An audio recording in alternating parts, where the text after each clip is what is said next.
भारत का संविधान part 8 the union territories article 239 administration of union territories 1 save as otherwise provided by the parliament by law. Every union territory shall be administered by the president acting to such extent as he think fit through an administrator to be appointed by him with such designation as he may specify. 2. Notwithstanding anything contained in part 6, the president may appoint the governor of a state as the administrator of an adjoining union territory, and where a governor is so appointed, he shall exercise his function as such administrator independently of his council of ministers. Article 239A creation of local legislatures or council of ministers or both for certain union territories. 1. Parliament may by law create for the union territory of Puducherry a body whether elected or partly nominated and partly elected to function as a legislature for the union territory, or B. a council of ministers or both with such constitution powers and functions in such case as may be specified in the law.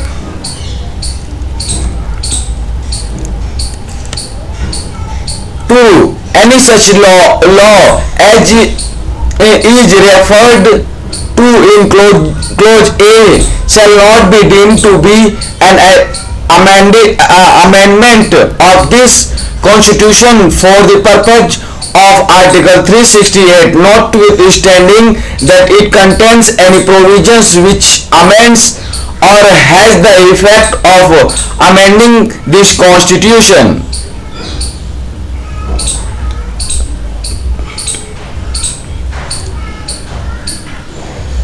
Article 239AA special provisions with respect to Delhi. 1. As from the date of commencement of the Constitution 69th Amendment Act 1991, the Union Territory of Delhi shall be called the National Capital Territory of Delhi. Hereafter, in this part referred to as the National Capital Territory, and the administrator thereof appointed under Article 239 shall be designated as the legislature lieutenant governor. Lieutenant governor. 2A. There shall be a legislative assembly for National Capital Territory, and the seats in which such assembly shall be filled by members chosen by direct election from territory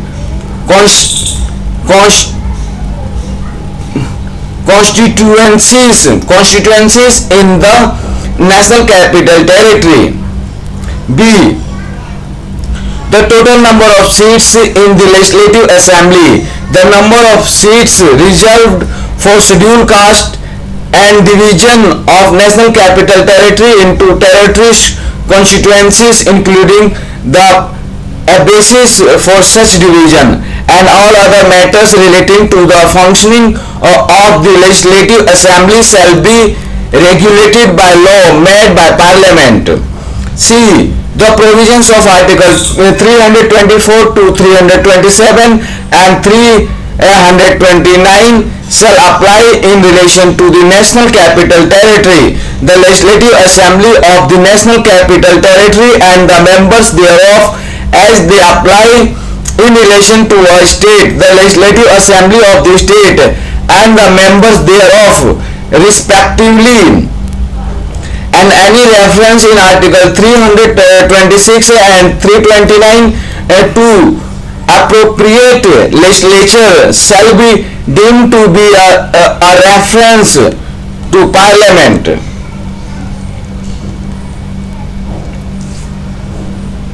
3A. Subjected to provisions of the Constitution, the Legislative Assembly shall have power to make laws for the whole or any part of the National Capital Territory with respect to any of the matters enumerated in State List or in the concurrent list, in so far as many such matters is applicable to the Union Territories, except matter with respect to entries 1, 2 and 18 of the State List and entries 64, 65 and 66 of the list, in so far as they relate to the said entries 1, 2 and 18. B. Nothing in subclauses A shall derogate from the powers of Parliament under the Constitution to make laws with respect to any matter of Union Territory or any part thereof.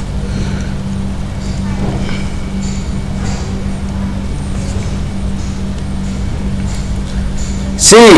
If any provisions of law made by Legislative Assembly with respect to any matter is repugnant to any provision of law made by Parliament with respect to that matter, whether passed before or after the law made by Legislative Assembly, or of an earlier law other than a law made by the Legislative Assembly, then in either case the law made by Parliament, or as the case may be, such earlier law shall prevail, and the law made by Legislative Assembly shall, to the extent of the repugnancy, be void, provided that if any such law made by the Legislative Assembly has been reserved for the consideration of the President and has received his assent, such law shall prevail in the National Capital Territory.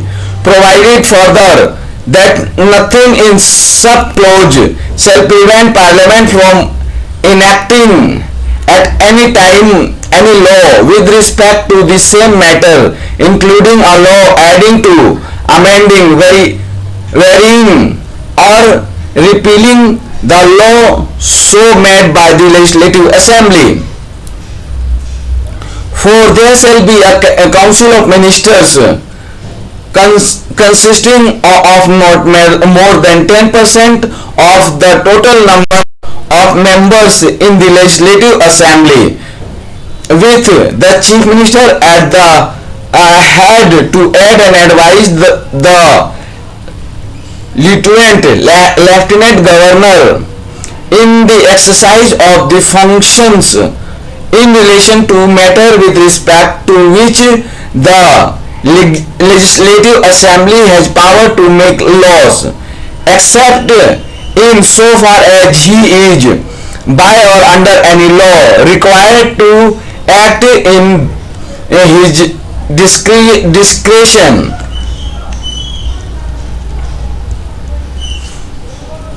Provided that in the case of difference of opinion between the Lieutenant Governor and his ministers on any matter, the Lieutenant Governor shall refer it to the President for decision and act according to the decision given thereon by the President, and pending such decision it shall be competent for the Lieutenant Governor in any case where the matter in his opinion is so urgent that it is necessary for him to make immediate action, to take such action or to give such direction in the matter as he deems necessary. 5. The chief minister shall be appointed by the president, and other ministers shall be appointed by the president on the advice of chief minister, and the ministers shall hold office during the pleasure of the president. 6. The council of ministers shall be collectively responsible to the legislative assembly.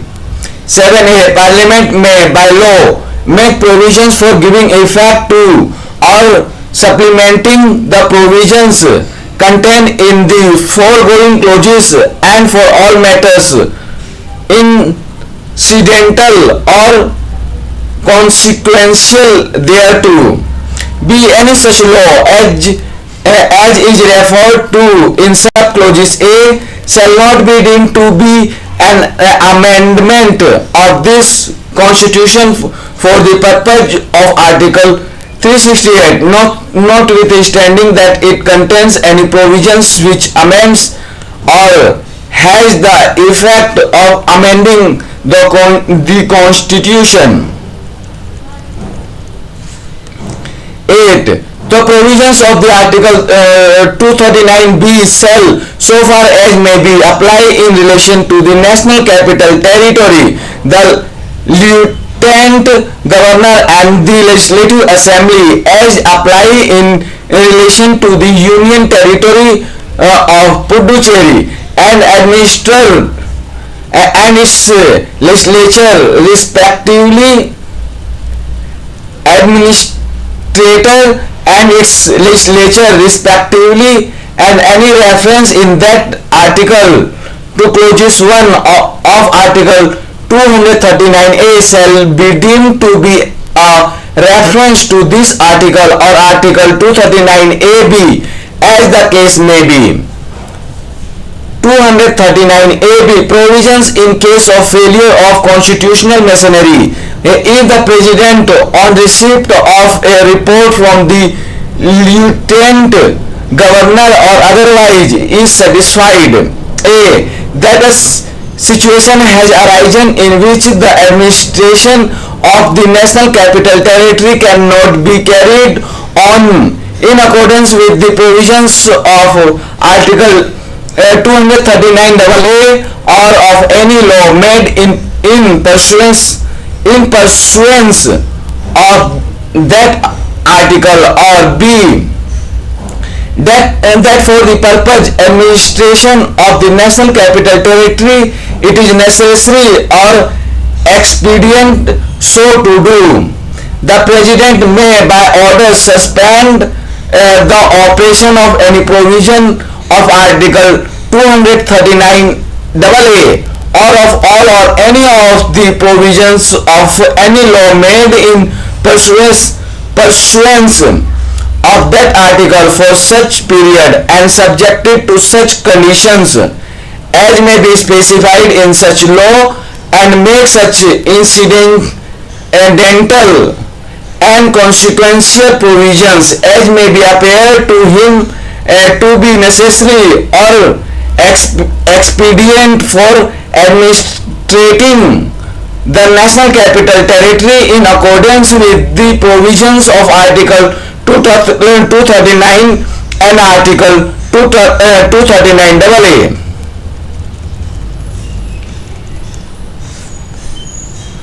239b. Power of administrator for promulgate ordinance during recess of legislature. 1. If that any time except when the legislature of the Union Territory or Puducherry is in session, the administrator thereof is satisfied that the circumstances exist which render it necessary for him to take immediate action, he may promulgate such ordinance as the circumstances appear to him to require, provided that no such ordinance shall be promulgated by the administrator except after obtaining instruction from the president in that behalf. Provided further that whenever the said legislature is dissolved or its functioning remains suspended on account of any action taken under any such law as is referred to in clause 1 of article 239A, the administrator shall not promulgate any ordinance during the period of such dissolution or suspension. 2. An ordinance promulgated under this article in pursuance of instructions from the President shall be deemed to be an act of the legislature of the Union Territory which has been duly enacted after complying with the provisions in that behalf contained in any such law as is referred to in clause A of article 239A, but every such ordinance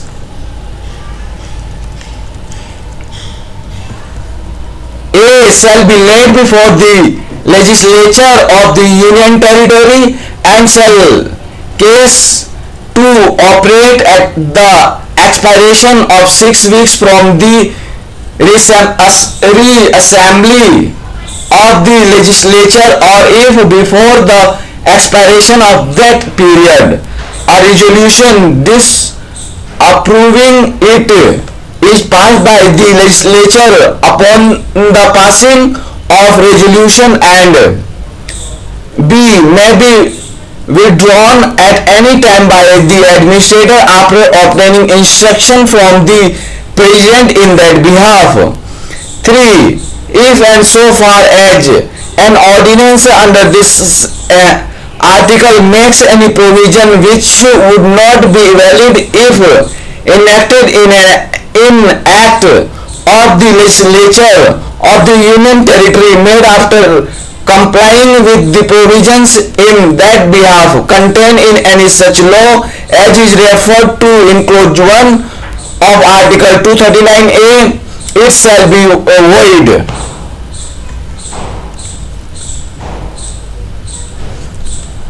Article 240. Power of President to make regulations for certain Union Territories. 1. The President may make regulation for the peace, progress and good government of the Union Territory of A. the Andaman and Nicobar Island, B. Lakshadweep, C. Dadra and Nagar Haveli, D. Daman and Diu, E. Puducherry. Provided that when anybody is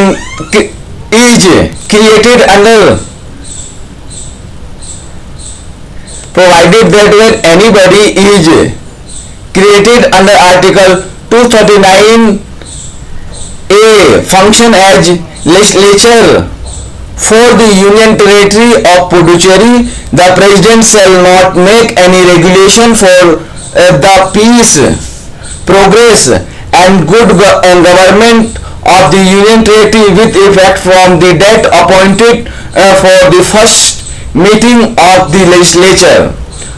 Provided further that whenever the body functioning as the legislature of the Union Territory of Puducherry is dissolved, or the functioning of that body as such legislature remains suspended on account of any action taken under any such law as is referred to in clause 1 of article 239A, the President may during the period of such dissolution or suspension make regulations for the peace, progress and good government of the Union Territory.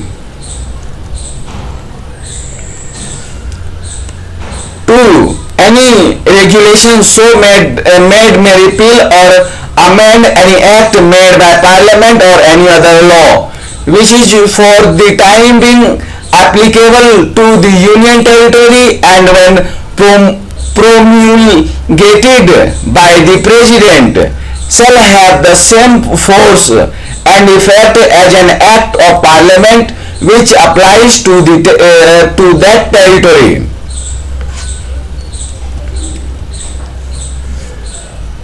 Article 241. High Courts of the Union Territories. 1. Parliament may by law constitute a high court for a union territory or declare for any court in any such territory to be a high court for all or any of the purposes of the constitution.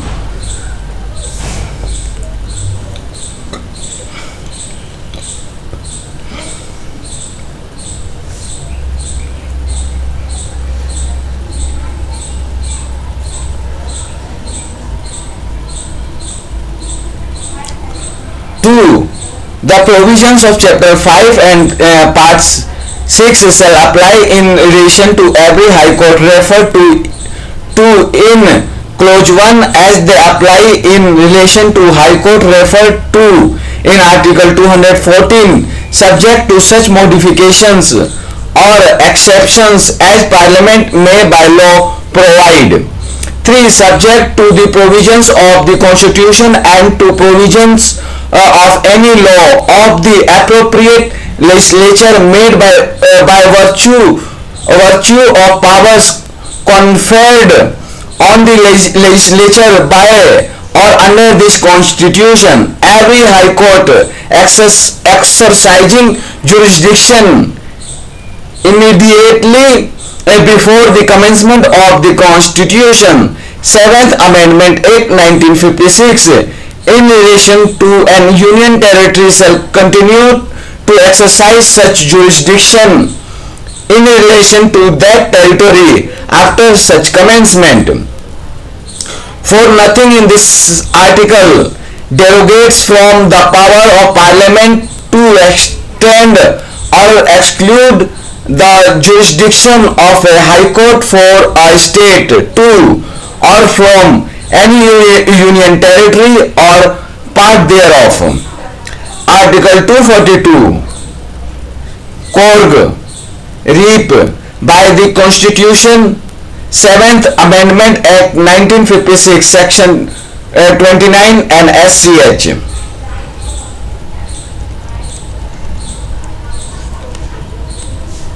The Constitution of India, Part 9, the Panchayats. Article 243. Definitions.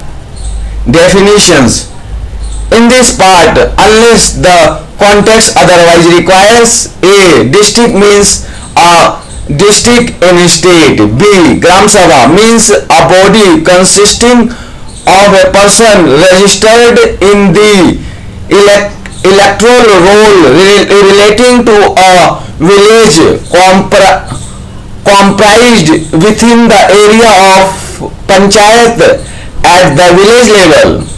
C. Intermediate level means a level between the village and district levels specified by the governor of a state by public notification to be the intermediate level for the purpose of this part. D. Panchayat means an institution by whatever name called of self-government constituted under Article 243B for the rural areas. E. Panchayat area means the territorial area of a panchayat. F. Population means the population as ascertained at the last proceeding census of which the relevant figure have been published. G. Village means a village specified by the governor by public notification to be a village for the purpose of this part and includes a group of villages so specified. 243A. Gram Sabha. A Gram Sabha may exercise such powers and perform such functions at the village level as the legislature of state may by law provide. Article 243b Constitution of Panchayats. 1. There shall be constituted in every state. There shall be constituted in every state panchayats at the village, intermediate and district levels in accordance with the provisions of this part. 2. Notwithstanding anything of clause 1, panchayat at the intermediate level may not be constituted in the state having a population not exceeding 20 lakhs. 243C Composition of Panchayats. 1.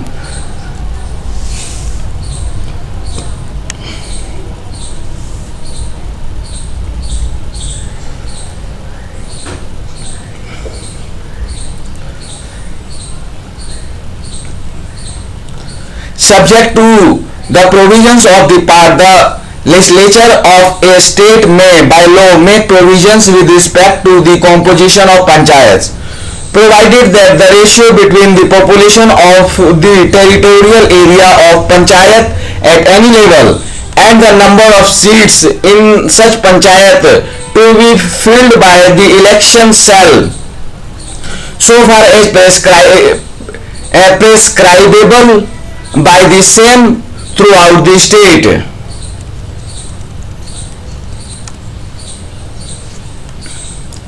2. All the states in a panchayat shall be filled by persons chosen by the direct election from the territorial constituencies in the panchayat area, and for this purpose each panchayat area shall be divided into territorial constituency in such manner that the ratio between the population of such constituency and the number of seats allocated to it shall, so far as practicable, be the same throughout the panchayat area. 3. The legislature of the state may by law provide for the representation A.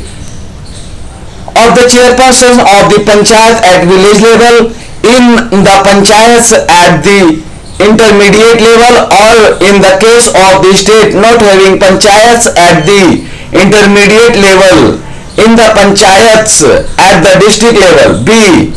If the chairperson of the panchayat at the intermediate level, in the panchayats at the district level. C. Of the members of the House of the People and the members of the Legislative Assembly of the state representing constituency which comprise wholly or partly a panchayat area at a level other than the village level in such panchayat.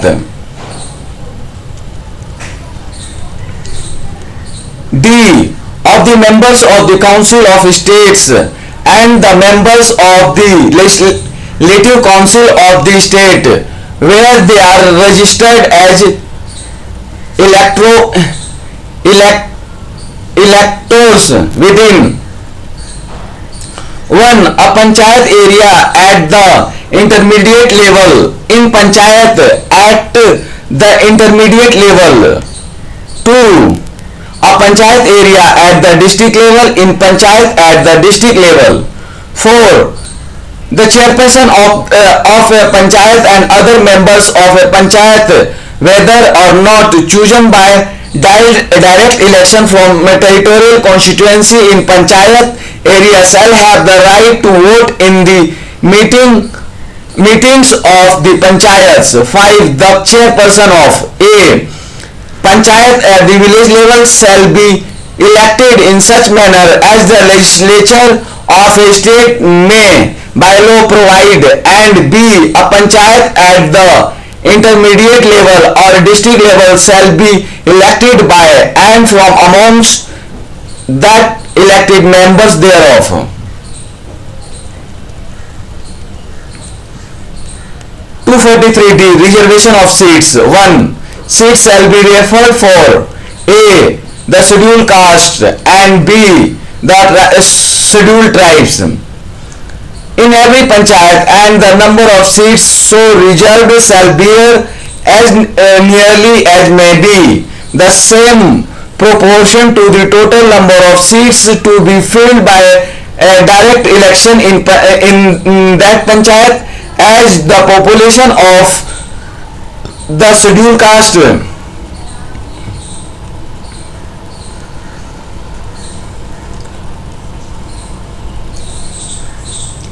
Scheduled caste in panchayat area or the scheduled tribe in the panchayat area bears to that total population of that area, and such seats may be called by rotation to different constituency in a panchayat. 2.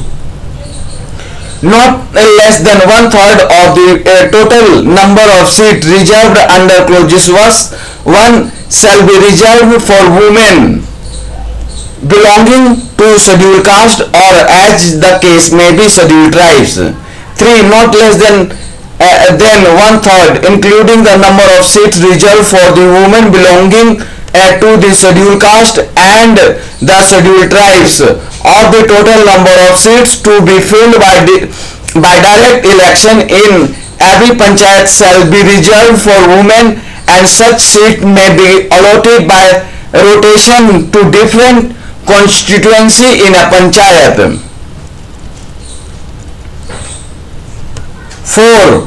The offices of the chairperson in the panchayats at village or any other level shall be reserved for the scheduled caste and scheduled tribes and women in such manner as the legislature of a state may by law provide. Provided that the number of offices of chairperson reserved for the scheduled caste and the scheduled tribe in the panchayats at such level in any state shall bear as nearly as may be the same proportion to the total number of such offices in the panchayats at each level as the population of the scheduled caste in the state or the scheduled tribes in the state bears to the total population of the state. Provided further that not less than one third of the total number of offices of chairperson in that panchayats at each level shall be reserved for women. Provided also that the number of offices reserved under these clauses shall be allotted by rotation to different panchayats at each level. 5. The reservation of seats under clauses 1 and 2 and the reservation of offices of chairpersons other than the reservation of women under clauses 4 shall cease to have effect on the expiration of the period specified in Article 334. 6. Nothing in this part shall prevent the legislature of a state from making any provisions for reservation of seats in any panchayat or offices of chairperson in panchayat at any level in favor of backward class of citizens.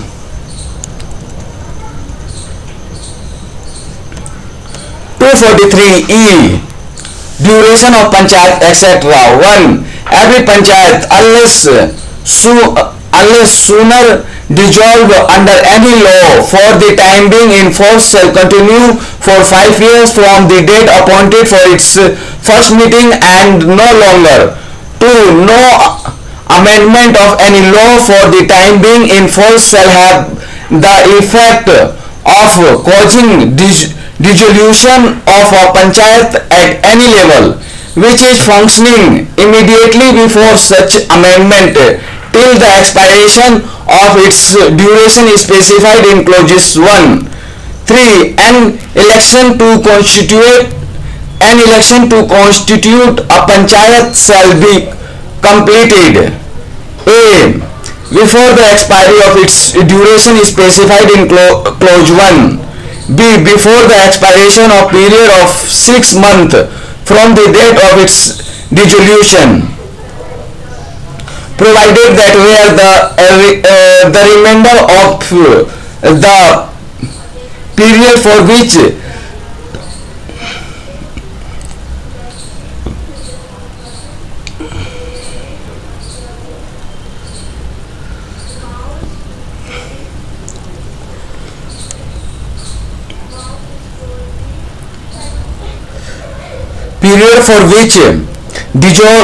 which the dissolved panchayat would have continued as less than 6 months, it shall not be necessary to hold any election under this clause for constituting the panchayat for such period. For a panchayat constituted upon the dissolution of a panchayat before the expiration of its duration shall continue only for the remainder of the period for which the dissolved panchayat would have continued under clause 1 had it been dissolved had it not been dissolved. 243F disqualification for membership. 1. A person shall be disqualified for being chosen as and for being a member of panchayat. A. If he is so disqualified by or under any law for the time being in force for the purpose of election to the legislature of the state concerned, provided that no person shall be disqualified on the ground that he is less than 25 years of age, if he has attained the age of 21 years. B. If he is so disqualified by or under any law made by the legislature of the state. 2. If any questions arise as to whether a member of a panchayat has become subject to any of the disqualifications mentioned in clause 1, the question shall be referred for the decision of such authority and in such manner as the legislature of the state may by law provide.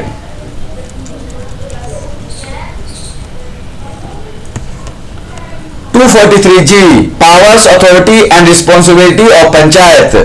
Subject to the provisions of this constitution, the legislature of a state may by law endow the panchayats with such powers and authority as may be necessary to enable them to function as institution of self-government, and such law may contain provisions for the devolution of powers and responsibilities upon panchayats at the appropriate level, subject to such condition as may be specified therein with respect to a the preparation of plans for economic development and social justice, b the implementation of the scheme for economic development and social justice as may be entrusted to them, including those in relation to the matter listed in the 11th schedule. 243H. Power to impose taxes on by funds of the panchayats. The legislature of the state may by law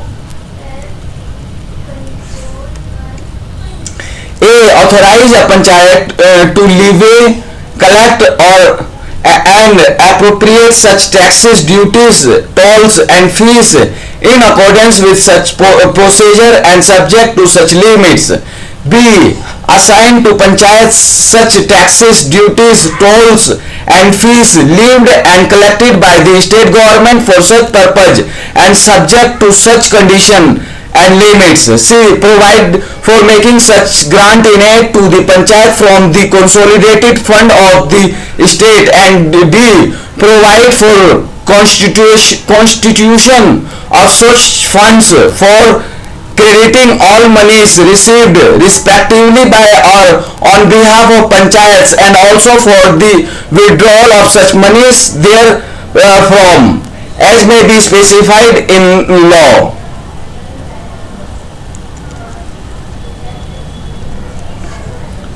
(243) Constitution of Finance Commission to review financial position. 1. The governor of a state shall, as soon as may be within 1 year from the commencement of the Constitution, 73rd Amendment Act 1992, and thereafter at the expiration of every 5th year, constitute a finance commission to review the financial position of the panchayat and to make recommendation to the governor as to a the principle which should govern 1.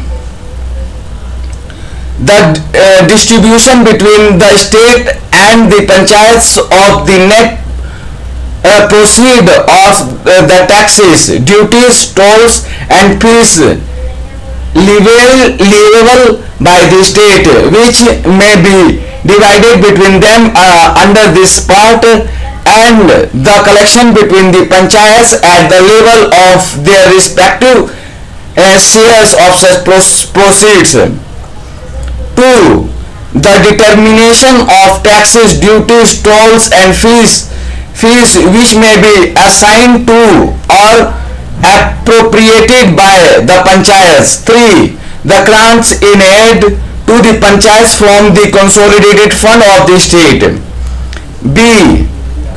The measures needs to impose the financial position of the panchayats. C. Any other matter referred to the finance commission by the governor in the interest of sound finance to the panchayats. 2. The legislature of the state may by law provide for the composition of the commission, the qualifications which shall be requisite for appointment as members thereof, and the manner in which they shall be selected. 3. The commission shall determine their procedure and shall have such powers in the performance of their functions as the legislature of the state may by law confer on them. 4. The governor shall cause every recommendation made by a commission under this article, together with an explanatory memorandum as to the action taken thereon, to be laid before the legislature of the state. 243J. Audit of accounts of panchayats. The legislature of a state may by law make provisions with respect to the maintenance of accounts by the panchayats and the auditing of such accounts.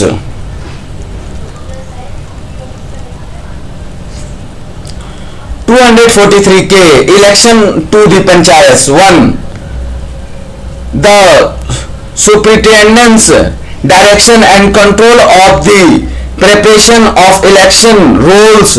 4. And the conduct of all elections to the panchayats shall be vested in a state election commission consisting of a state election commissioner to be appointed by the governor. 2. Subject to the provisions of any law made by the legislature of a state, the condition of service and tenure of office of the state election commissioner shall be such as the governor may by rule determine, provided that the state election commissioner shall not be removed from his office except in like manner and on the like ground as a judge of high court, and the condition of service of the state election commissioner shall not be varied to his disadvantage after his appointment.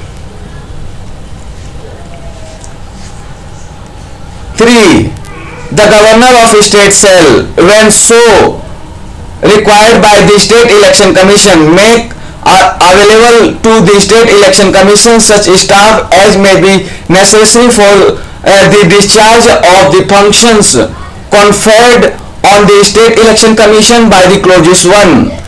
4. Subject to the provisions of the Constitution, the legislature of a state may, by law, make provisions with respect to all matters relating to or in connection with election to the panchayats.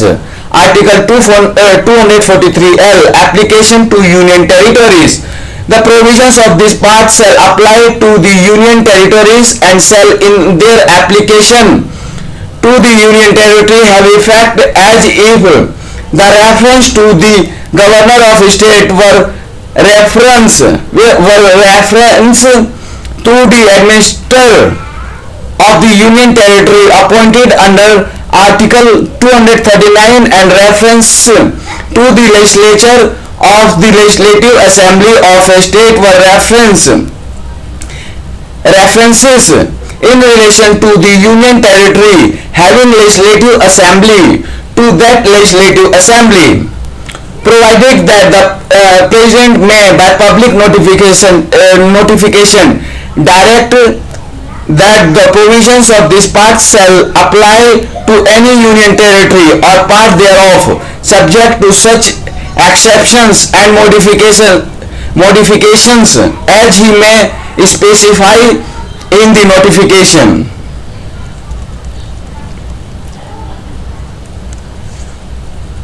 243M. Part not be applied to certain areas. 1. Nothing in this part shall apply to the scheduled areas referred in the clause 1 and the tribal areas referred in clause 2 of Article 244. 2. Nothing in this part shall apply to A.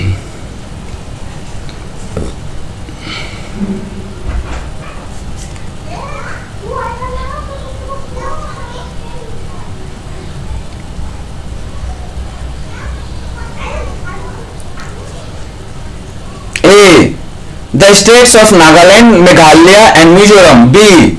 The hill area of state of Manipur for which district councils exist under any law for the time being in force. 3.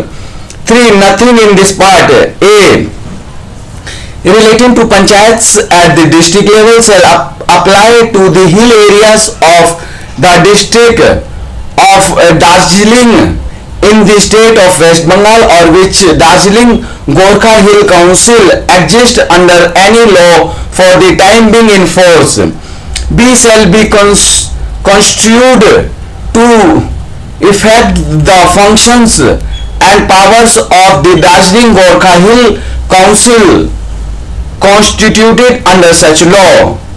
3. Nothing in Article 243D relating to reservation of seats for scheduled caste shall apply to state of Arunachal Pradesh. 4. Not with understanding anything in this constitution.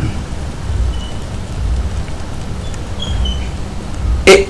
The legislature of a state referred to in sub-clause A of clause 2 may by law extend this part to that state except the areas of any referred to in clause 1 if the legislative assembly of that state passes a resolution to that effect by a majority of the total membership of that house and by a majority of not less than 2/3 of the members of that house present and voting. B. Parliament may by law extend the provisions of this part to scheduled areas and the tribal areas referred to in clause 1 subject to such exceptions and modifications as may be specified in such law, and no such law shall be deemed to be an amendment of this constitution for the purpose of Article 368. 243N.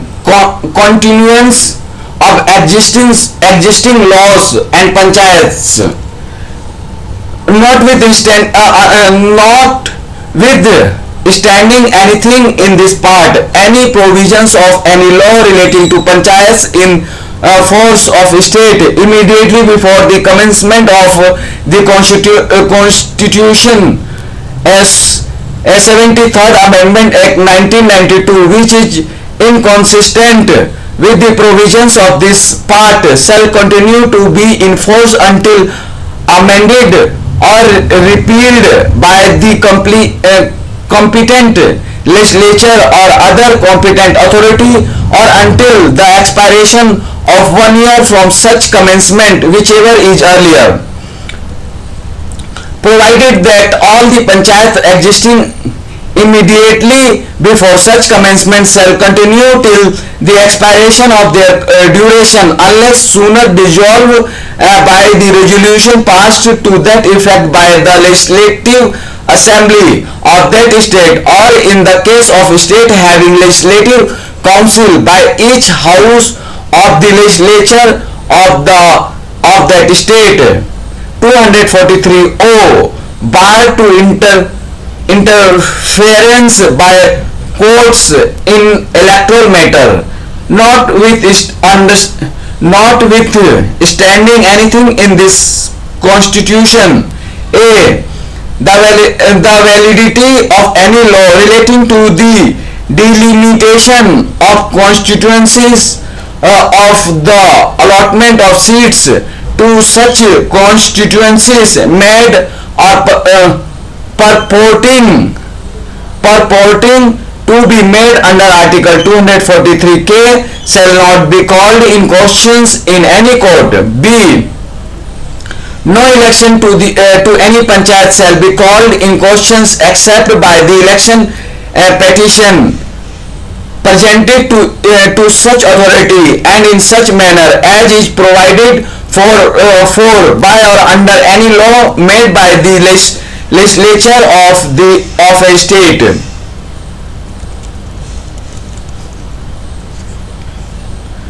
Part 9A, the municipalities.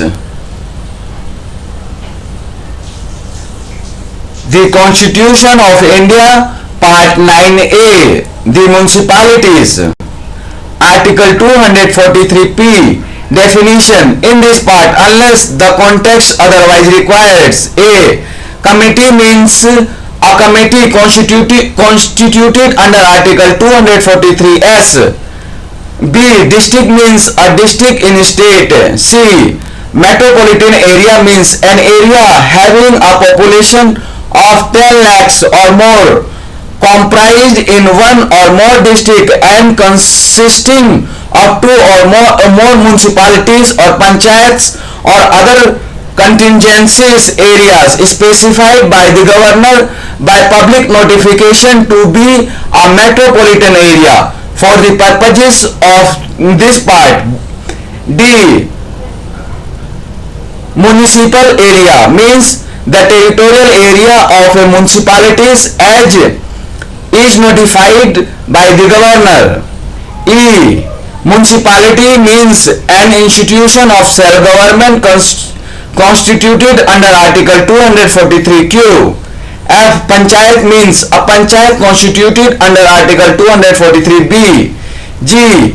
Population means the population as ascertained at the last proceeding census of which the relevant figure have been published.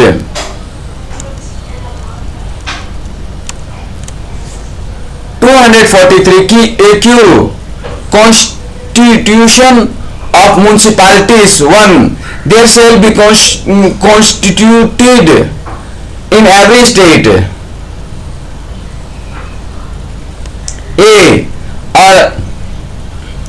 a Nagar Panchayat by whatever name called for a transitional area, that is to say an area in transition from a rural area to an urban area. B. A municipal council for a smaller urban area, and C. A municipal corporation for large urban area.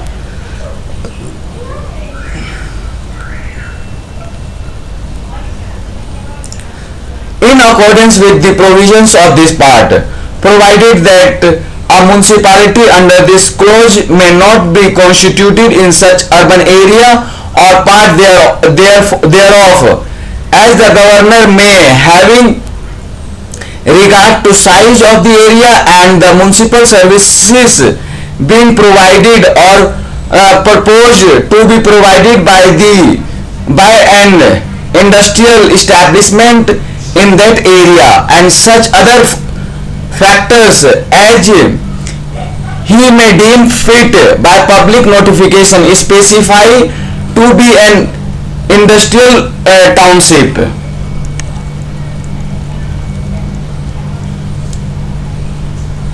2. In this article, a transitional area, a smaller urban area or a large urban area means such area as the governor may, having regard to the population of the area, the density of the population therein, the revenue generated for local administration, the percentage of employment in non-agricultural activities, the economic importance or such other factors as he may deem fit, specified by public notification for the purpose of this part. Article 243R, Composition of Municipalities. A. Save as provided in clauses 2, all the seats in a municipality shall be filled by person chosen by direct election from the territorial constituencies in the municipal area, and for this purpose each municipal area shall be divided into territorial constituency to be known as wards. 2. The legislature of a state may by law provide a for the representation in a municipality of 1. Persons having special knowledge or experience in municipal administration. 2. The members of the House of the People and the members of the Legislative Assembly of the state representing constituencies which comprise wholly or partly the municipal area. 3. The members of the Council of State and the members of the Legislative Council of the state registered as electors within the municipal area. 4. The chairpersons of the committees constituted under clauses 5 of Article 243S, provided that the persons referred to in paragraph 1 shall not have the right to vote in the meeting of the municipality. B. The member of election of the chairperson of a municipality.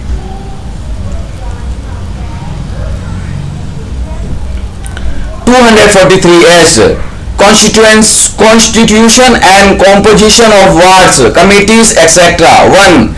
There shall be constituted wards committee consisting of one or more wards with the territorial area of the municipality having a population of 3 lakhs or more.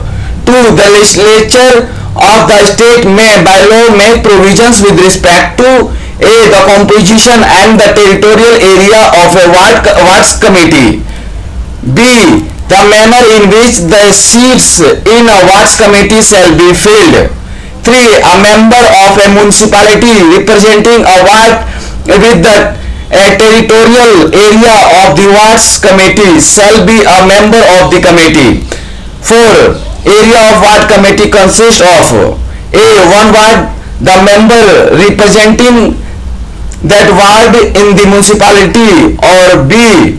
Two or more wards, one of the members representing such wards in the municipalities elected by the members of the ward committee shall be the chairperson of the committee. 5. Nothing in this article shall be deemed to prevent the legislature of a state from making any provisions for the constituency of the committees in addition to the wards committees.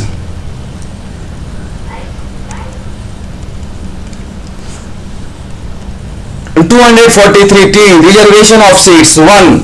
Seats shall be reserved for scheduled caste and scheduled tribes in every municipality, and the number of seats so reserved shall bear as nearly as may be the same proportion to the total number of seats to be filled by direct election in the municipality as the population of the scheduled caste in the municipal area or of the scheduled tribes in municipal area bears to the total population of that area, and such seat may be allotted by rotation to different constituency in the municipality.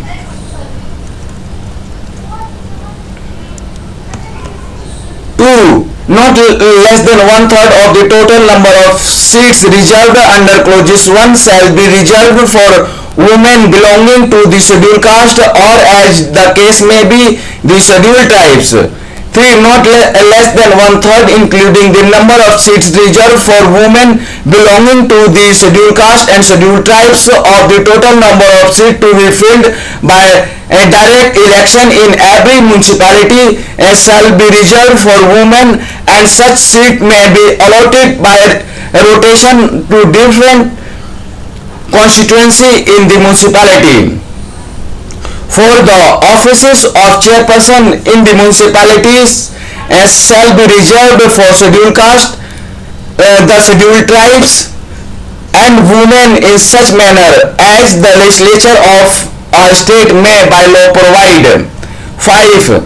The reservation of seats under clauses 1 and 2 and the reservation of offices of chairpersons and other than the reservation for women under clauses 4 shall cease to have effect on the expiration of the period specified in Article 334.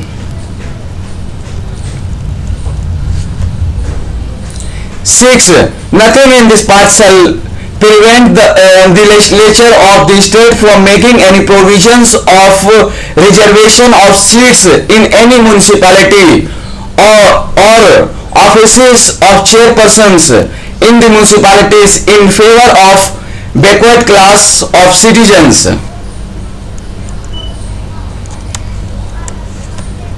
243U Duration of municipalities, etc. 1. Every municipality, unless sooner dissolved under any law for the time being in force, shall continue for 5 years from the date appointed for its first meeting, and no longer, provided that the municipality shall be given a reasonable opportunity of being heard before its dissolution. 2. No amendment of any law for the time being in force shall have the effect of causing dissolution of a municipality at any level which is functioning immediately before such amendment till the expiration of its duration is specified in clauses 1. 3. An election to constitute a municipality shall be completed a. Before the expiry of its duration is specified in clauses 1.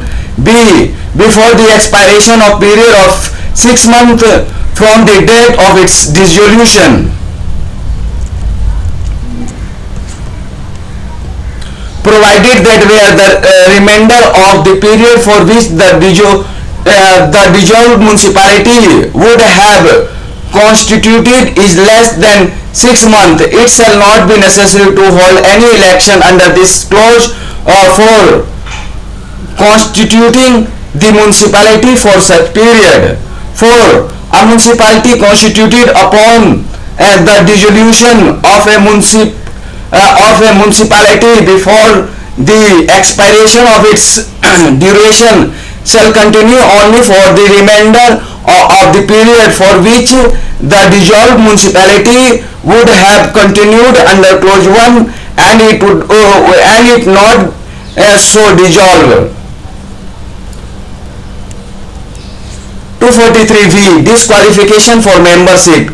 A person shall be disqualified for being chosen as and for being a member of municipality. A. If he is disqualified by or under any law for the time being in force for the purpose of elections to a legislature of the state concerned,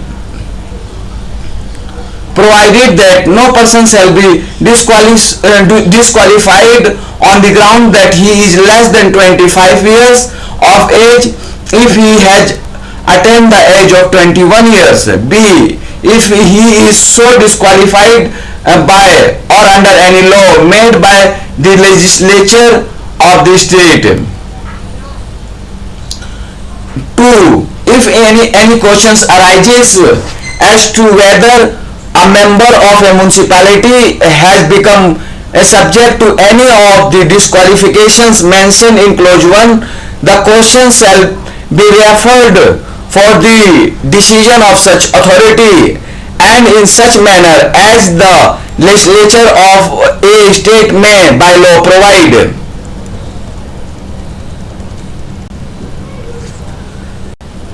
243W. Powers, authority and responsibilities of municipalities, etc.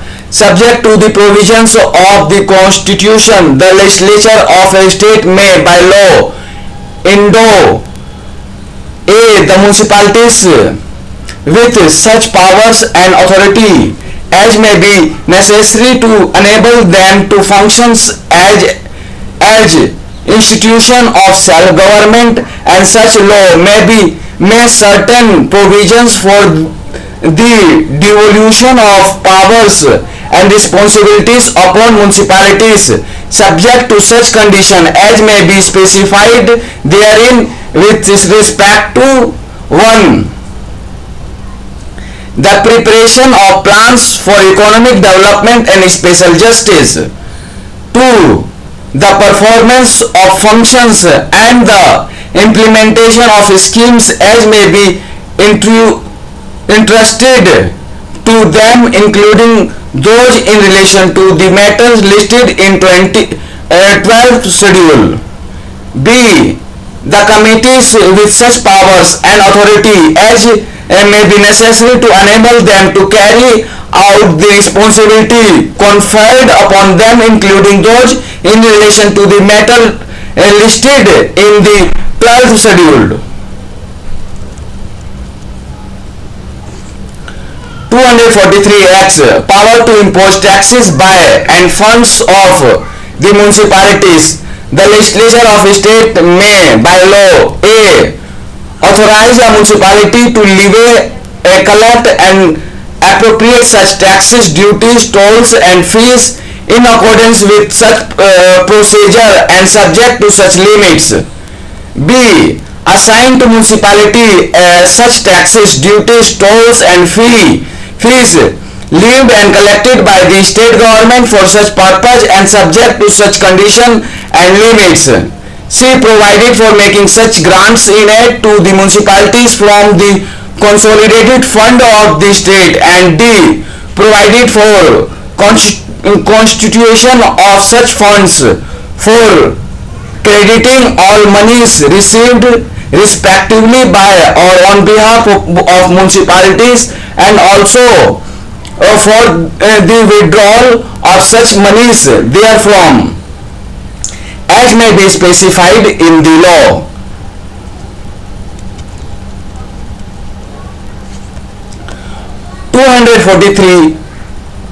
Y. Finance Commission. 1. The Finance Commission constituted under Article 243I shall also review the financial position of the municipalities and make recommendation to the governor as to A. the principles which should govern 1. the distribution between the state and the municipalities of net proceeds of the taxes, duties, tolls and fees leviable by the state, which may be divided between them under this part, and the allocation between the municipalities at all levels of their respective shares of such proceeds. 2. the determination of the taxes, duties, tolls and fees which may be assigned to or appropriated by the municipalities. 3. The grants in aid to the municipalities from the consolidated fund of the state. B. The measures needed to impose the financial position of the municipalities. C. Any other matter referred to Finance Commission by the Governor in the interest of sound finance of the municipalities. 2. The Governor shall cause every recommendation made by the Commission under this article together with an explanatory memorandum as to action taken thereon to be laid before the legislature of the state. 243Z. Audit of accounts of municipalities. The legislature of a state may by law make provisions with respect to the maintenance of account by the municipalities and the auditing of such accounts.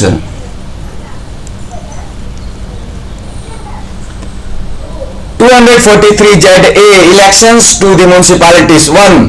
The superintendent's directions and control of the preparation of electoral rolls. 4. And the conduct of all elections to the municipalities shall be vested in the State Election Commission referred to in Article 243K. 2. Subject to the provisions of this Constitution, the legislature of a state may by law make provisions with respect to all matters relating to or in connection with election to the municipalities. 243ZB. Application to the Union Territories. The provisions of this part shall apply to the Union Territory and shall in their application to the Union Territory have effect as if the reference to the government of a state were reference to the administrator of the Union Territory appointed under Article 239 and reference to the legislature of the Legislative Assembly of a state were references in relation to the Union Territory having a legislative assembly to the that legislative assembly. Provided that the President may by public notification direct that the provisions of this part shall apply to any Union Territory or part thereof, subject to such exceptions and modifications as he may specify in the notification. 243ZC. Part not to apply to certain areas. 1. Nothing in this part shall apply to the scheduled areas referred to in clause 1 and tribal areas referred to in clause 2 of the article 244. 2. Nothing in this part shall be construed to affect the functions and powers of the Darjeeling Gorkha Hill Council constituted under any law for the time being in force for the hill areas of the district of Darjeeling in the state of West Bengal. 3. Not with understanding anything in this constitution, Parliament may by law extend the provisions of this part to the scheduled areas and the tribal areas referred to in clause 1, subject to such exception and modification as may be specified in such law, and no such law shall be deemed to be an amendment of the Constitution for the purpose of Article 368. 243ZD. Committee for District Planning. 1. There shall be constituted in every state at the district level or district planning commission to consolidate the plans prepared by the panchayats and the municipalities in the district and to prepare a draft development plan for the district as a whole. 2. The legislature of a state may by law make provisions with respect to a. The composition of the district planning committees. B. The manner in which the states in such committees shall be filled, provided that not less than 4/5 of the total number of members of such committees shall be elected by and from amongst the elected members of the panchayat at the district level and the municipalities in the district in proportion to the ratio between the population of the rural areas and of the urban areas of the district. C. The functions relating to district planning which may be assigned to such committees. D. The manner in which the chairperson of such committees shall be chosen. 3. Every district planning committee shall in preparing the draft development plan A. Have regard to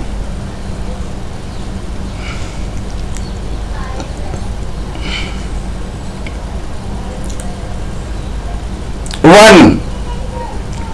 Matters of common interest between the panchayat and municipalities including special planning, sharing of water and other panchayat and natural resources, the integrated development of infrastructure and development conservations. 2. The extent and type of available resources, whether financial or otherwise. B. Consult such institution and organization as the governor may by order specify. 4. The chairperson of every district planning committee shall forward the development plan as recommended by such committee to the government of the state.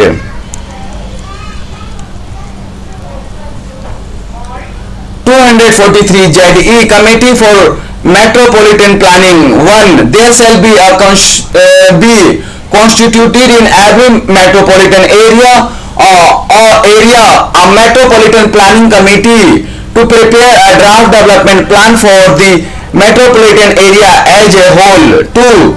The legislature of a state may by law make provisions with respect to A. The composition of metropolitan planning committees. B. The manner in which the seats in such committees shall be filled, provided that not less than 2/3 of the members of such committees shall be elected by and from amongst the elected members of the municipalities, the chairperson of the panchayats in the metropolitan area, in the proportion to the ratio between the population of municipalities and of the panchayats in that area. C. The representation of such committee of the government of India and the government of the state and such organization and institution as may be deemed necessary for carrying out the functions against assigned to such committees. D. The functions relating to planning and coordination for the metropolitan area which may be assigned to such committees.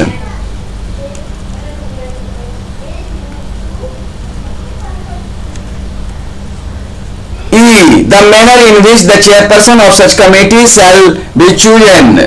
3. Every metropolitan planning committee shall in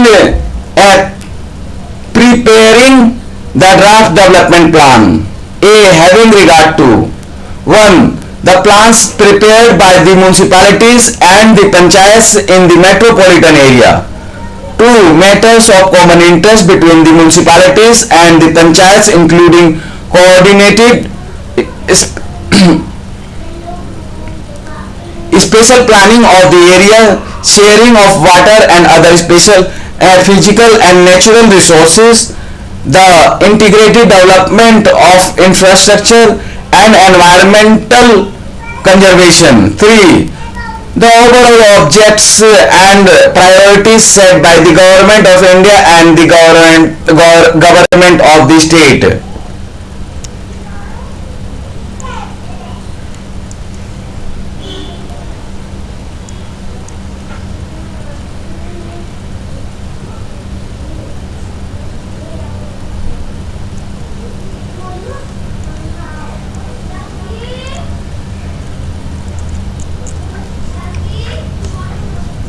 4. The extent and nature of investments likely to be made in the metropolitan area by agency of the Government of India and of Government of State and other available resources, whether financial or otherwise. B. Consult such institutions and organizations as the Governor may by order specify. 4. The chairperson of every metropolitan planning committee shall forward the development plan for recommended by such committee to the government of the state. 243 ZF. Continuance of existing laws and municipalities, notwithstanding anything in this part, any provisions of any law relating to municipalities in force in a state immediately before the commencement of the Constitution 74th Amendment Act 1992, which is inconsistent with the provisions of this part, shall continue to be in force until amended or repealed by the competent legislature or other competent authority, or until the expiration of 1 year from such commencement, whichever is earlier, provided that all the municipalities existing immediately before such commencement shall continue till the expiration of their duration, unless sooner dissolved by the resolution passed to that effect by the legislative assembly of that state, or in the case of state having a legislative council, by such house of the legislature of that state.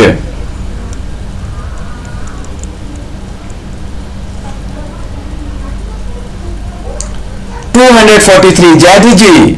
Bar to interference by the courts in control matters, notwithstanding anything in this Constitution. A.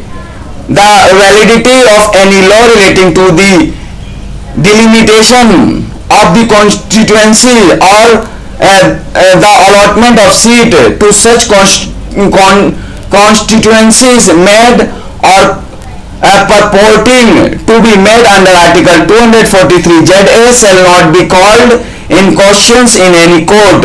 B. No elections to any municipality shall be called in questions except by an election petition presented to such authority and in such manner as is provided for by or under any law made by the legislature of a state.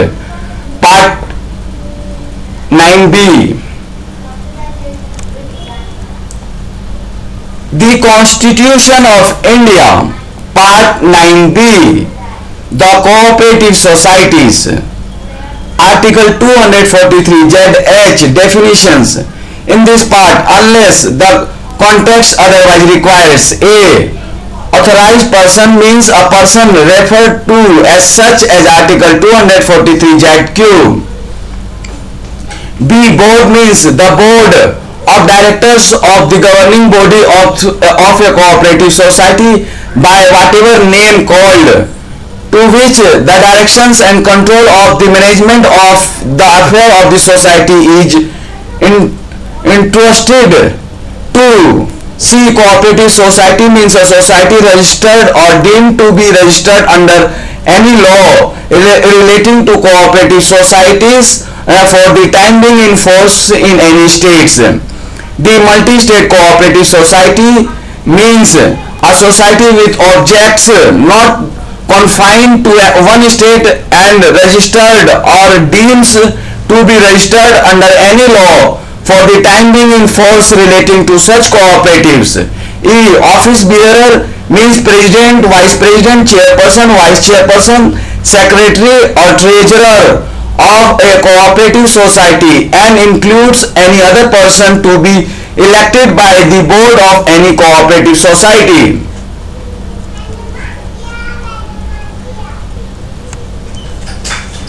F. Registrar means the central registrar appointed by the central government in relation to the multi-state cooperative society, and the registrar for cooperative society appointed by the state government under the law made by the legislature of a state in relation to cooperative societies. G. State Act means any law made by the legislature of a state. H. State level cooperative society means a cooperative society having its area of operations extending to the whole of a state and defined as such in any law made by the legislature of a state.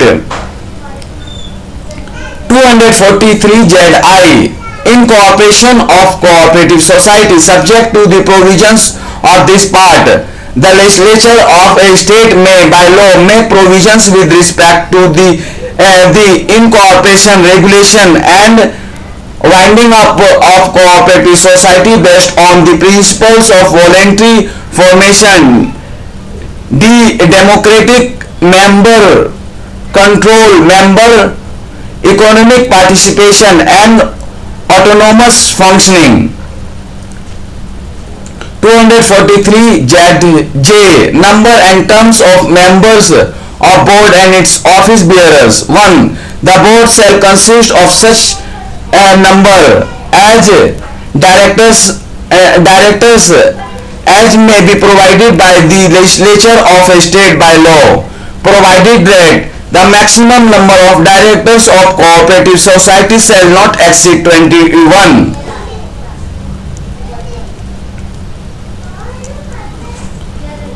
Provided further that the legislature of a state shall by law provided for the reservation of one seat for the scheduled caste or the scheduled tribes and 2 seats for women on board of every cooperative society consisting of individuals as members and having members from such class of categories of persons to the term of office of elected members of the board and its office bearers shall be 5 years from the date of elections, and the term of office bearers shall be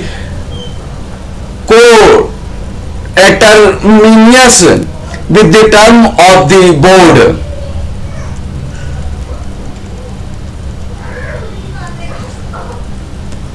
Provided that the board may fill a casual vacancy on the board by nomination out of the same class of members in respect of which the casual vacancy has arisen, if the term of office of the board is less than half of its original term. 3. The legislature of a state shall by law make provisions for the co-option of persons to be members of the board having experience in the field of banking, management, finance or specialization in any other field relating to these objects and activities undertaken by the cooperative society as members of the board of such society, provided that the number of such cooperative members shall not exceed 2 in addition to the 21 directors specified in the first proviso to clause 1. Provided further that such cooperative members shall not have the right to vote in any election of the cooperative society in their capacity as such member or to to be eligible to be elected as office bearer of the board. Provided also that the functional directors of a cooperative society shall also be the members of the board, and such members shall be excluded for the purpose of counting the total number of directors specified in the first proviso to clause 1.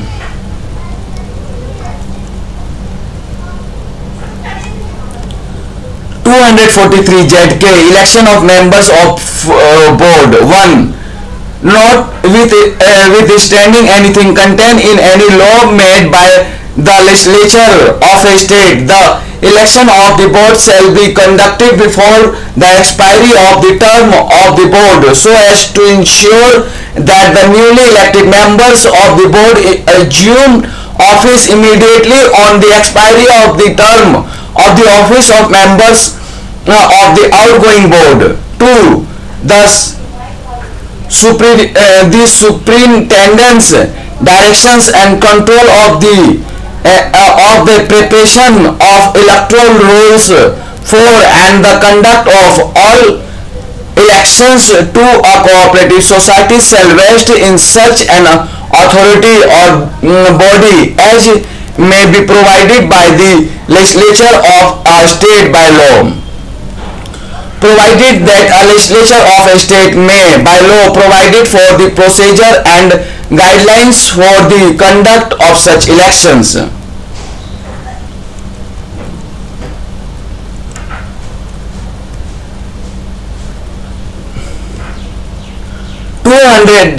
ZL Supersessions and suspension of board and interim management. 1. Notwithstanding anything contained in any law for the time being in force, no board shall suspended or kept under suspension for the period exceeding 6 months, provided that the board may be suppressed or kept under suspension in a case 1. of its persistent default, or 2. of the negligence in the performance of its duties, or 3. the board has committed any act prejudicial to the interest of the cooperative society or its members, or 4. there is statement in the constitution or functions of the board, or 5. the authority or body as provided by the legislature of a state by law under clause 2 of the article 243 ZK has failed to conduct election in accordance with the provisions of state act.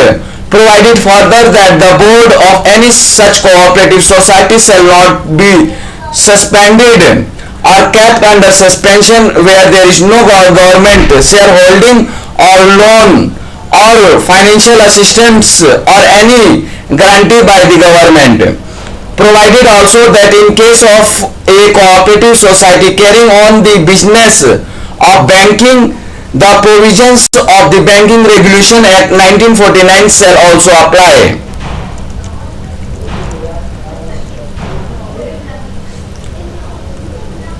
Provided also that in case of cooperative society other than multi-state cooperative society carrying on the business of banking, the provisions of this clause shall have the effect as if for the words 6 months the words 1 year had been substituted. 2.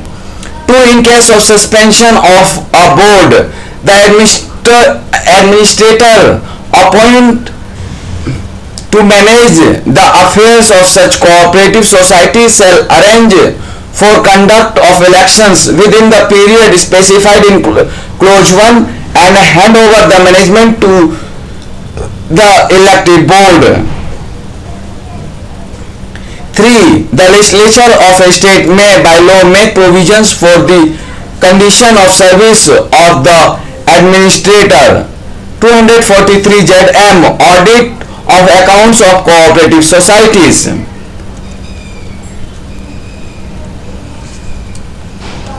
243 ZM audit of accounts of cooperative society. 1. The legislature of state may by law make provisions with respect to the maintenance of account by the cooperative society and auditing of such accounts at least once in each financial year. 2. The legislature of state shall by law lay down the minimum qualification and experience of auditor and auditing firm that shall be eligible for the auditing accounting of the cooperative societies. 3. Every cooperative society shall cause to be audited by an auditor or auditing firm referred to in clause 2 appointed by the general body of the cooperative society, provided that such auditor or auditing firm shall be appointed from the panel approved by the state government or an authority authorized by the state government in this behalf. 4. The accounts of every cooperative society shall be audited within 6 months of the close of the financial year to which such accounts relate. 5.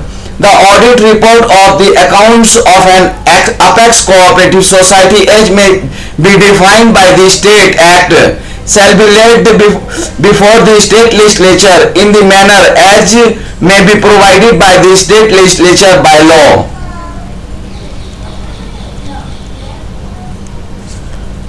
Article 243 ZN Convening of general body meetings. The legislature of a state may by law make provisions that the annual general body meeting of every cooperative society shall be convened within a period of 6 months of close of financial year to transact the business as may be provided in such law.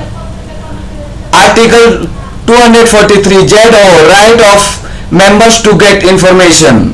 1. The legislature of state may by law provide for the access to every member of the cooperative society to the books, information and accounts of the cooperative society kept in regular transaction of its business with such members. 2. The legislature of the state may by law make provisions to ensure the participation of members of the management of cooperative society, providing minimum requirement of attending meeting by the members and utilizing the minimum level of services as may be provided in such law. 3. The legislature of state may by law provide for cooperative education and training for its members. 243 ZP Returns. 1. Every cooperative society shall fill returns within 6 months of the close of every financial year to the authority designated by the state government including the following matters, namely: A. Annual reports of its activities. B. Its audited statement of accounts. C. Plan for surplus disposal as approved by the general body of the cooperative society. D. List of amendments to the bylaws of the cooperative society if any. E. Declaration regarding date of holding of its general body meeting and conduct of elections when due, and F. Any other information required by the registrar of in pursuance of any of the provisions of the State Act.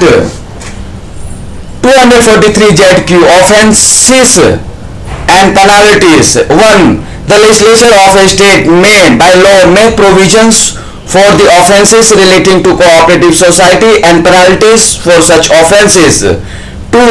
A law made by the legislature of a state under clause 1 shall include the commission of the following act or omission as offence, namely: A. A cooperative society or an officer or a member thereof willfully makes a false return or furnishes false information, or any person willfully not furnishes any information required from him by a person authorized in this behalf under the provisions of the State Act. B. Any person willfully or without any reasonable excuse disobeys any summons, requisitions, or lawful written order issued under the provisions of the State Act. C. Any employer who, without sufficient cause, fail to pay to the cooperative society amount deducted by him from its employee within a period of 14 days from the date on which such deduction is made. D. Any officer or custodian who willfully fail to hand over custody of books, accounts, documents, records, cash, security and other property belonging to the cooperative society of which he is an officer or custodian to an authorized person, and E. Whoever before, during or after the election of members of the board or office bearers adopts any corrupt practices.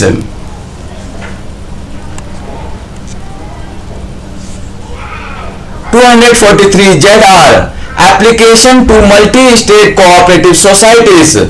The provisions of the part shall apply to the multi-state cooperative society subjected to the modification that any reference to legislature of a state act or state government shall be construed as a reference to Parliament, Central Act or the central government respectively. 243 ZS Application to Union Territories. The provisions of this part shall apply to the Union Territories and shall, in their application to the Union Territory having no legislation assembly, as if the reference to the legislature of a state were a reference to the administrator thereof appointed under Article 239 and in relation to the Union Territory having a legislative assembly, to the legislative assembly, to that legislative assembly, provided that the President may, by notification in the official gazette, direct that the provisions of this part shall not apply to any Union Territory or part thereof, as he may be specified in the notification. Article 243 ZT Continuance of existing laws. Notwithstanding anything in this part, any provision of any law relating to cooperative society in force in a state immediately before the commencement of the Constitution 97th Amendment Act 2011, which is consistent with the provisions of this part, shall continue to be in force until amended or repealed by the competent legislature or other competent authority, or until the expiration of 1 year from such commencement, whichever is less.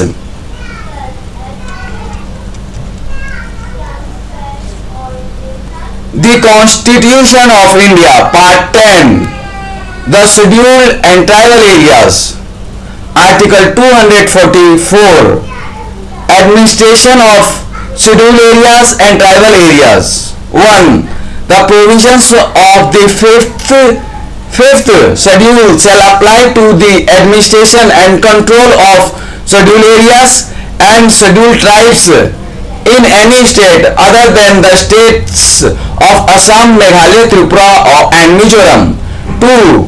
The provisions of the sixth schedule shall apply to the administration of the tribal areas in the states of Assam, Meghalaya, Tripura and Mizoram.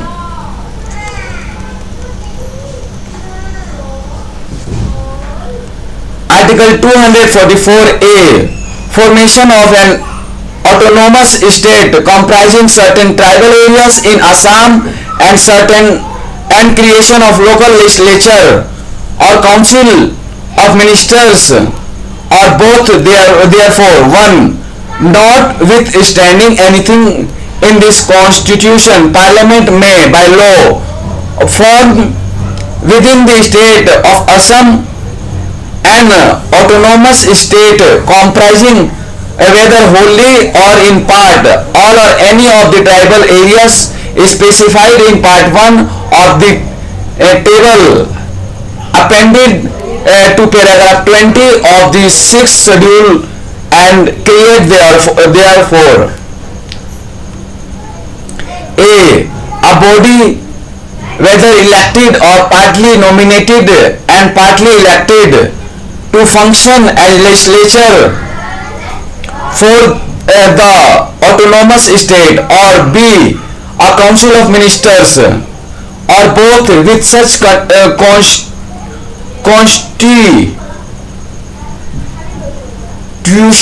constitution powers and functions in each case as may be specified in the law.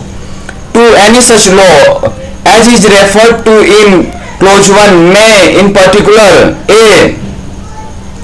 specify the matters enumerated in state list or the concurrent list with respect to which the legislature of the autonomous state shall have power to make laws for the whole or any part thereof, whether to exclusion of legislature of the state of Assam or otherwise. B. Define the matters with respect to which the executive power of the autonomous state shall extend.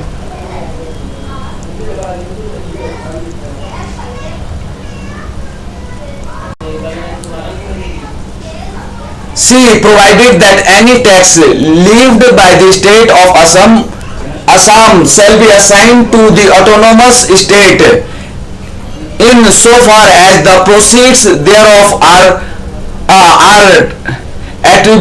attributable to the autonomous state.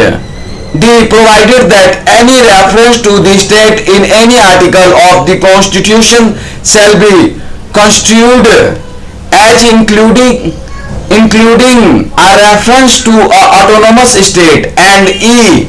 Make such supplemental, incidental and consequential provisions as may be deemed necessary. 3. An amendment of any such laws as aforesaid in so far as such amendments relates to any of the matter specified in subclauses A or subclauses B or clauses 2 shall have no effect unless the amendment is passed in each house of parliament by not less than 2/3 of the members present and voting. 4. Any such laws as is referred to in this article shall not be deemed to be an amendment of this constitution for the purpose of article 368, notwithstanding that it contains any provisions which amends or has the effect of amending the constitution.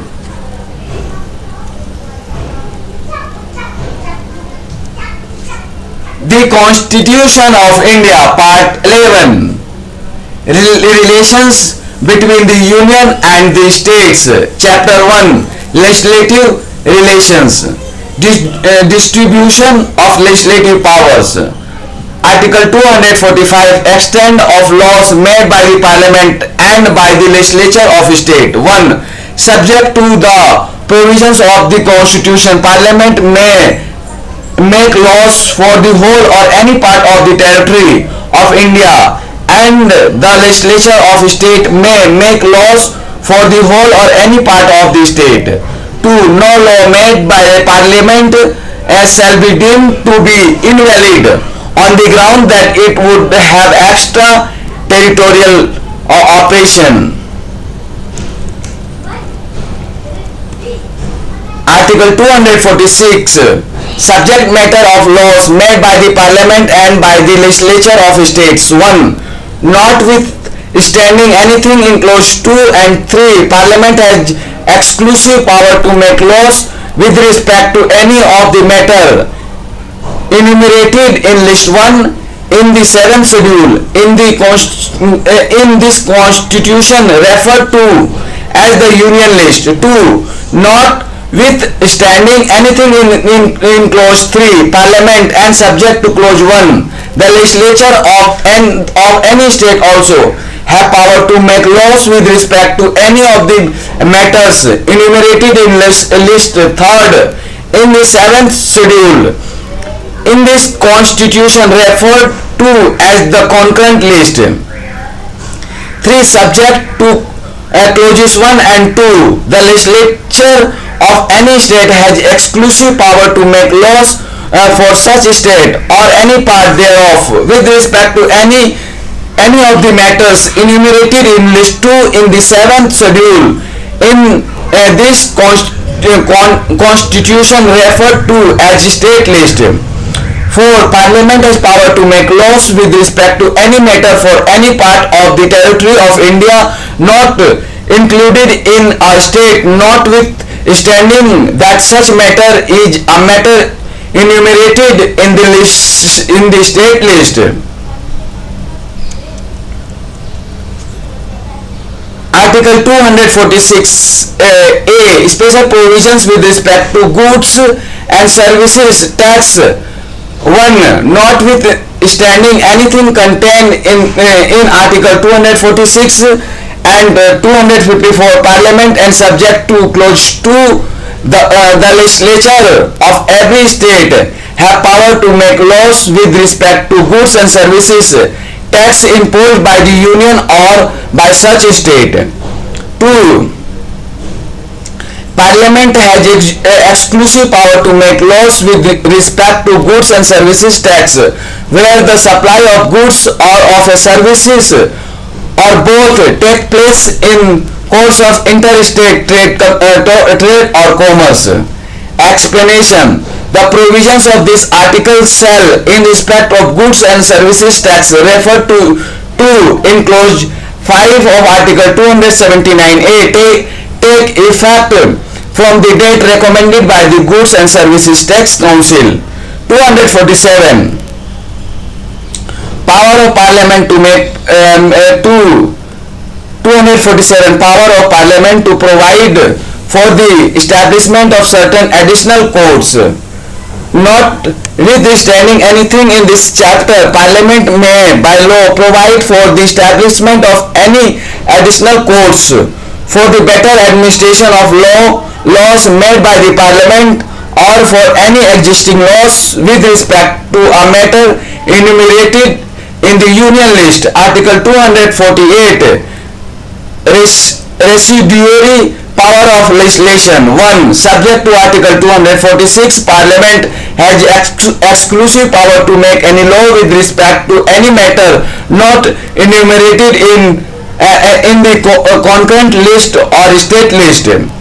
Such powers shall include the power to make any law imposing a tax not mentioned in either of those lists.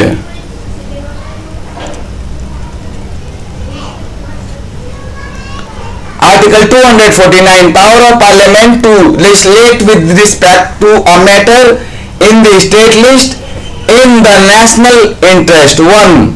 Notwithstanding anything in the foregoing provisions of this chapter, If the Council of State has declared by the resolution supported by not less than two-thirds of the members present and voting that it is necessary for expedient in the national interest that Parliament should make laws with respect to goods and services tax provided under Article 246A or any matter enumerated in the state list specified in the resolution, it shall be lawful or for Parliament to make laws for the whole or any part of the territory of India with respect to the matter while the resolution remains in force. 2.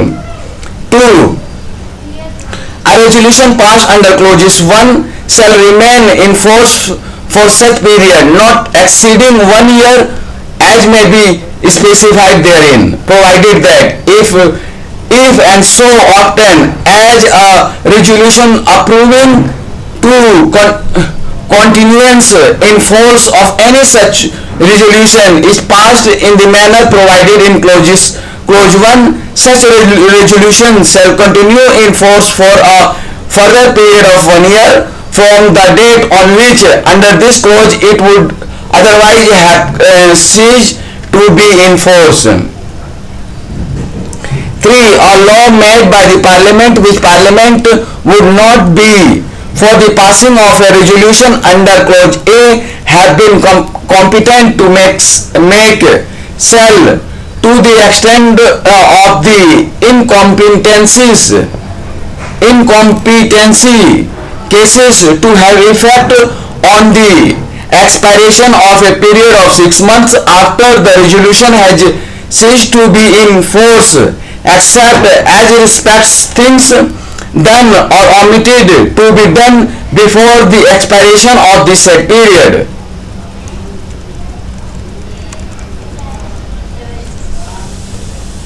Article 250. Power of Parliament to legislate with respect to any matter in the state list if a proclamation of emergency is in operation. 1. Notwithstanding anything in this chapter, Parliament shall, while a proclamation of emergency is in operation, have power to make laws for the whole or any part of any territory of India with respect to goods and services tax provided under Article 246A or any of the matters enumerated in the state list. 2. A law made by Parliament which Parliament would not but for the issue of proclamation of emergency have been competent to make shall to the extent of the incompetency cease to have effect on the expiration of a period of 6 months after the proclamation has ceased to operate except as respects things done or omitted to be done before the expiration of the said period.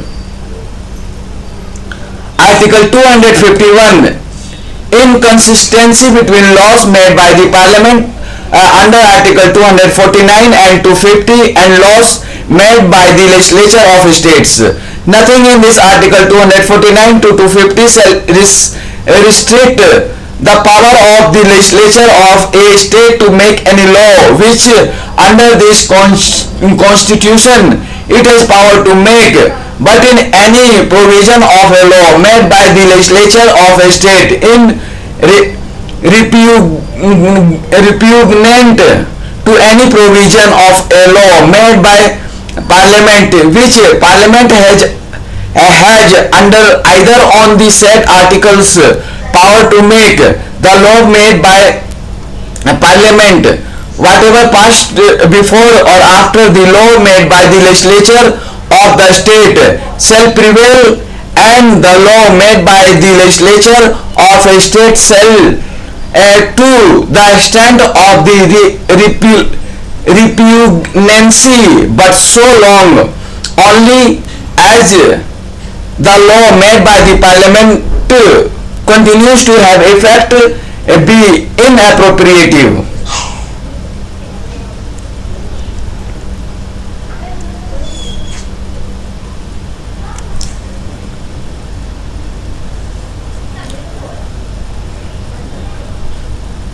Article 252, power of Parliament to legislate for two or more states by consent and adoption of such legislation by any other state. 1. If it appears that the legislatures of two or more states to be desirable that any of the matters in respect of which Parliament has no power to make laws of a states except as provided in Article 249 and 250 should be regulated in such state by Parliament by law, and if resolution to that effect are passed by all the house of the legislature of those states, it shall be lawful for Parliament to pass an act for regulating that matter accordingly, and any act so passed shall apply to such state and to any other state by which it is adopted afterwards by resolution passed in that behalf by the house, or where there are two houses by each of the houses of the legislature of that state. 2. Any acts so passed by the Parliament may be amended or repealed by an act of Parliament passed or adopted in like manner, but shall not, as respect any state to which it applies, be amended or repealed by an act of the legislature of the state.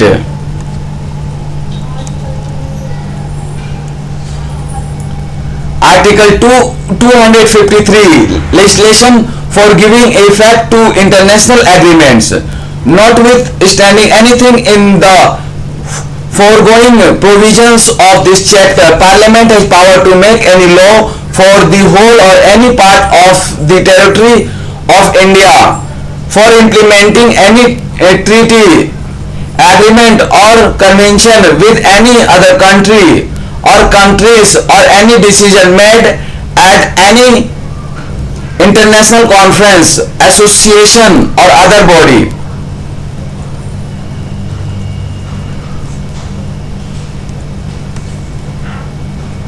Article 254, inconsistency between laws made by Parliament and laws made by legislature of states. 1. If any provisions of state made by the legislature of state in repugnant to any provisions of a law made by Parliament which Parliament is competent to enact, or to any provisions of any existing law with respect to one of the matters enumerated in the concurrent list, then subject to the provisions of clause 2, the law made by Parliament, whether passed before or after the law made by the legislature of such state, or as the case may be, the existing law shall prevail, and the law made by the legislature of the state shall, to the extent of the repugnancy, be void. To where a law made by the legislature of a state with respect to one of the matters enumerated in the concurrent list contains any provisions repugnant to the provisions of an earlier law made by the Parliament or an existing law with respect to the matter, then the law so made by the legislature of such state shall, if it has been reserved for the consideration of the President and has received his assent, prevail in that state, provided that nothing in this clause shall prevent Parliament from enacting at any time any law with respect to the same matter, including a law adding to, amending, varying, or repealing the law so made by the legislature of the state.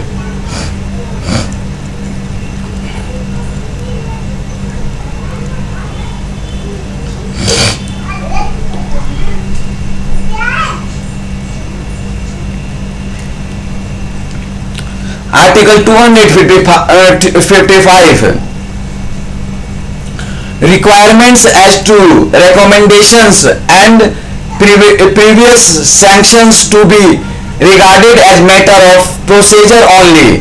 No act of parliament or of the legislature of state, and no provision in any such act shall be valid by reason only that some recommendation of previous sanction required by this constitution was not given, if assent to that act was given. A. Where the recommendation required was that the governor, either by the governor or by the president. B. Where the recommendation required was that of the Raj Pramukh, either by the Raj Pramukh or by the president. C. Where the recommendation of previous sanction required was that of the president by the president. Chapter 2, Administrative Relation, General.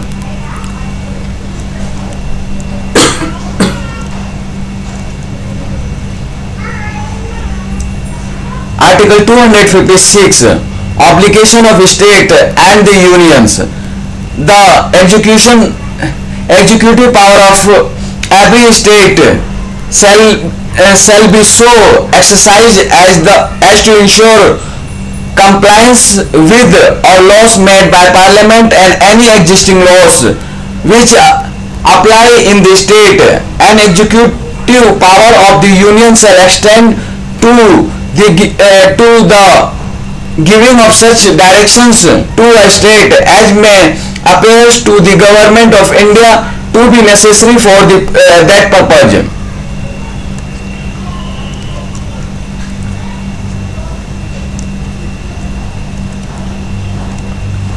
Article 257, control of union over state in certain cases. 1. The executive power of every state shall be so exercised as not to impede or prejudice the exercise of the executive power of the union, and the executive power of the union shall extend to the giving of such directions to a state as may appear to the government of India to be necessary for the purpose.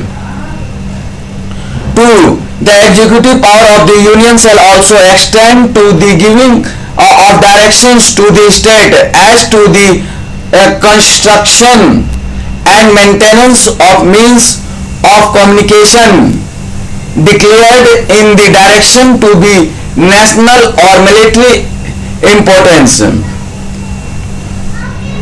provided that nothing in this clause shall be taken as restricting the power of parliament to declare highway or waterway to be national highway or national waterway, or the power of the union with respect to the highway or waterway so declared, or the power of the union to construct and maintain means of communication as part of its function with respect to naval, military and air force works. 3.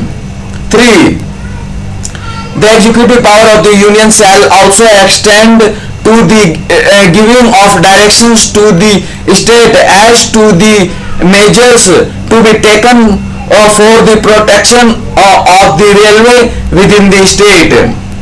4. Where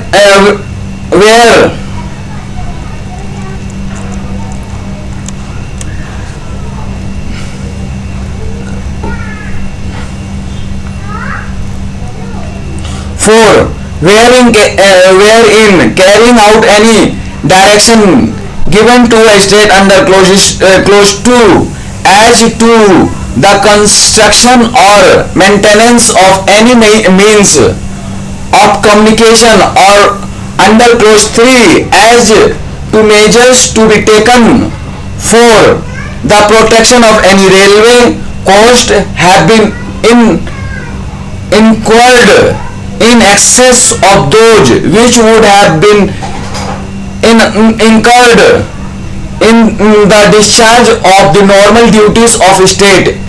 If such directions had not been given, there shall be paid by the government of India to the state such sum as may be agreed, or in default of agreement as may be determined by an arbitrator appointed by the Chief Justice of India in respect of the extra costs so incurred by the state. Article 257A, assistance to state by deployment of armed forces or other forces of the Union.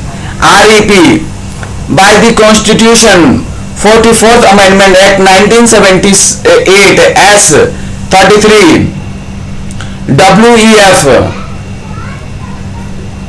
26 1979. Article 258, power of the Union to confer powers etc. on states in certain cases. 1. Notwithstanding anything in this constitution, the President may, with the consent of the government of state, entrust either conditionally or unconditionally to the government or to its officers functions in relation to any matter to which the executive power of the Union extends. 2. A law made by Parliament which applies in any state may, notwithstanding that it relates to a matter with respect to which the legislature of the state has no power to make laws, confer powers, and impose duties or authorize the conferring of powers and the imposition of duties upon the state or officers and authorities thereof.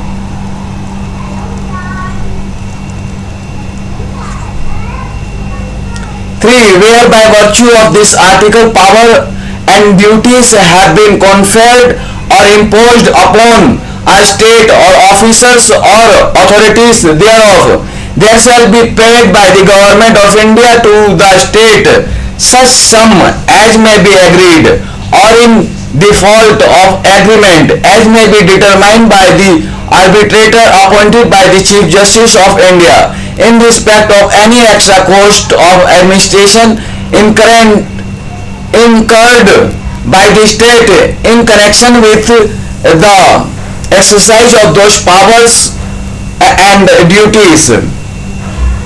Article 258A, power of states to entrust functions to the Union. Notwithstanding anything in this constitution, the governor of a state may, with the consent of the government of India, entrust either conditionally or unconditionally to that government or its officers function in relation to any matter to which the executive power of a state extends. 259. Armed forces in states in Part B of the first schedule, REP, by the Constitution 7th Amendment Act 1956 as 29 and as ch. 216. Jurisdiction of the Union in relation to territories outside India. The government of India may, by agreement with the government of any territory not being a part of the territory of India, undertaken any executive, legislative or judicial functions vested in the government of such territory, but every such agreement shall be subjected to and governed by and law relating to exercise of foreign jurisdiction for the time being in force. Article 261. Public acts, records and judicial proceedings. 1.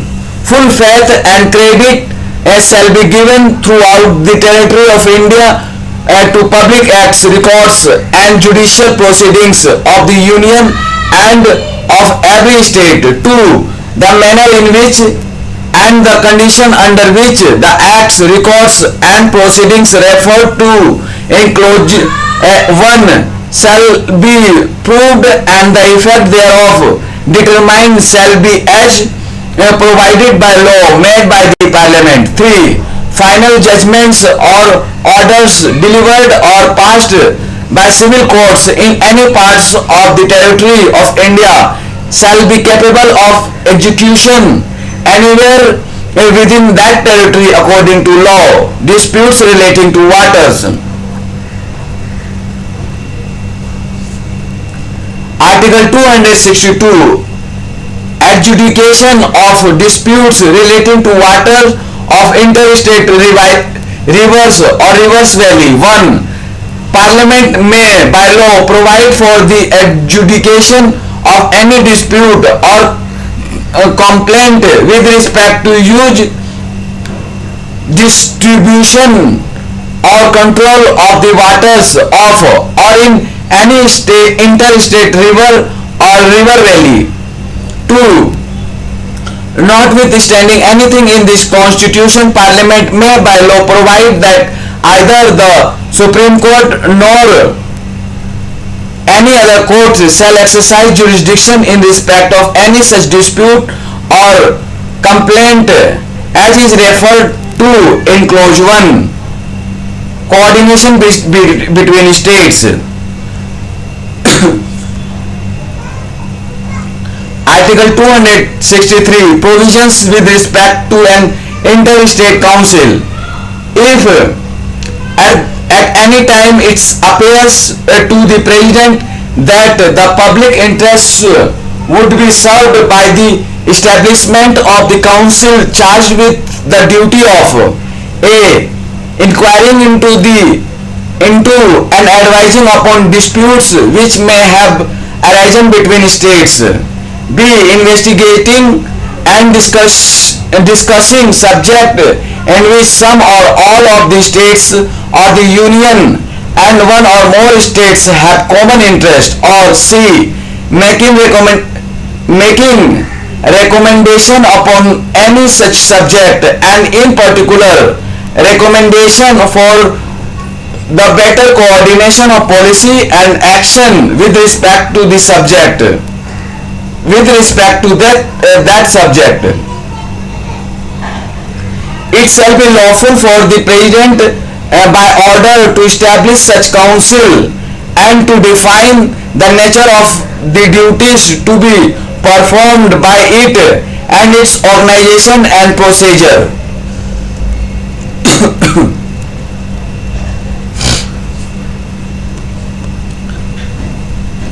Part 12. The Constitution of India, Part 12. Finance, Property, Contracts and Suits. Chapter 1. Finance General. Article 264. Interpretation. In this part, Finance Commissions means Finance Commission constituted under Article 280. 265. Taxes not to be imposed save by authority of law. No tax shall be levied or collected except by authority of law.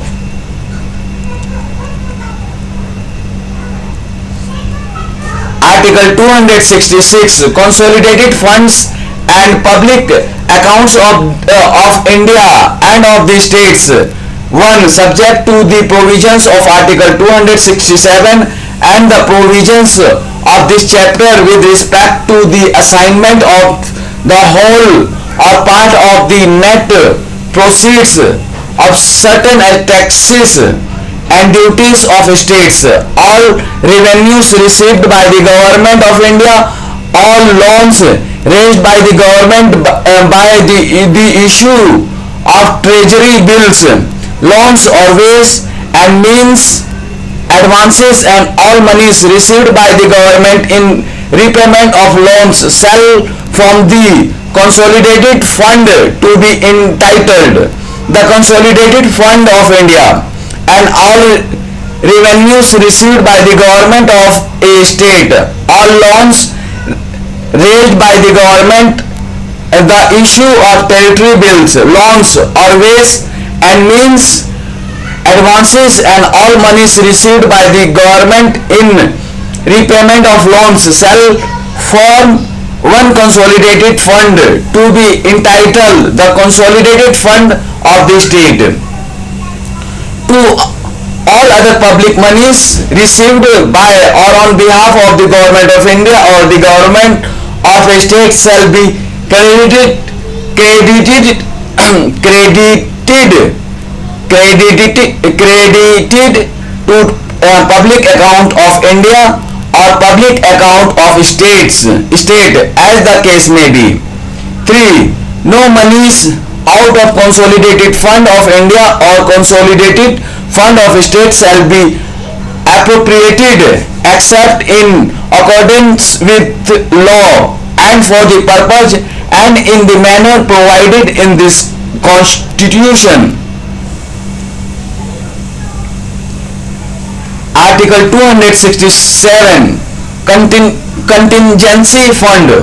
1. Parliament may by law establish a contingency fund in the nature of an impost to be entitled the Contingency Fund of India, into which shall be paid from time to time such sum as may be determined by such law, and the said fund shall be placed at the disposal of the President to enable advances to be made by him out of such fund for the purpose of meeting unforeseen expenditure pending authorization of such expenditure by Parliament by law under Article 115 or Article 116. 2. The legislature of a state may by law establish a contingency fund in the nature of an impost to be entitled the Contingency Fund of the state, into which shall be paid from time to time such sum as may be determined by such law, and the said fund shall be placed at the disposal of governor of the state to enable advances to be made by him out of such fund for the purposes of meeting unforeseen expenditure pending authorization of such expenditure by legislature of the state by law under Article 205 of Article 206. Distribution of revenues between the Union and the states. Article 268. Duties levied by the Union but collected and appropriated by the states. 1. Such stamp duties as are mentioned in the Union list shall be levied by the Government of India but shall be collected a. in the case where such duties are leviable within any Union territory by the Government of India, and b. in other cases by the states within which such duties are respectively leviable.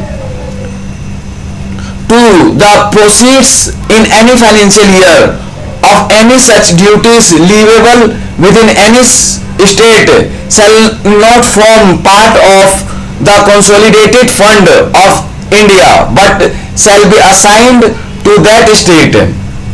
Article 268A. Service tax levied by the Union and collected and appropriated by the Union and the state, repealed by the Constitution 101st Amendment Act 2016 Section 6 with effect from 16/9/2016.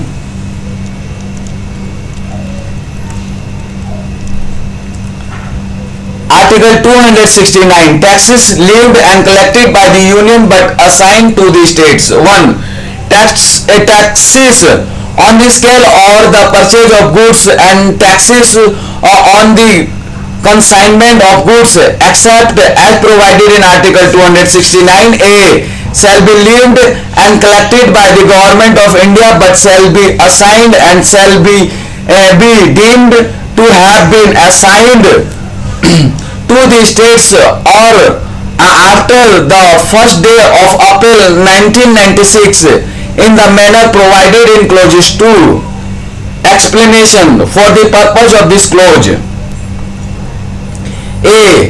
The expression taxes on the sale or purchase of goods shall mean taxes on scale of purchase of goods other than newspapers where such sale or purchase take place in the course of interstate trade or commerce.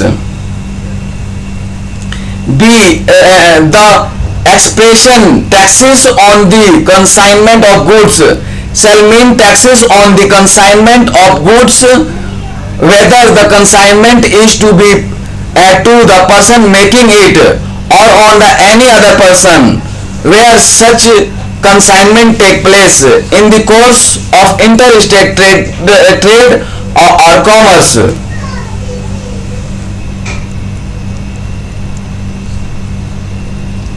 2.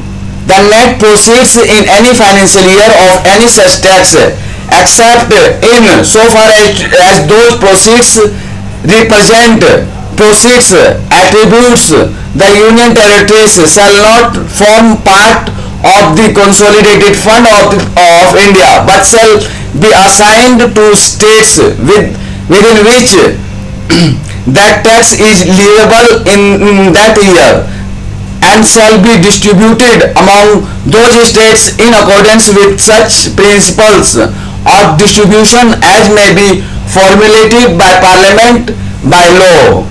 3. Parliament may by law formulate principles for determining when a sale or purchase of or consignment of goods take place in the course of interstate trade or commerce.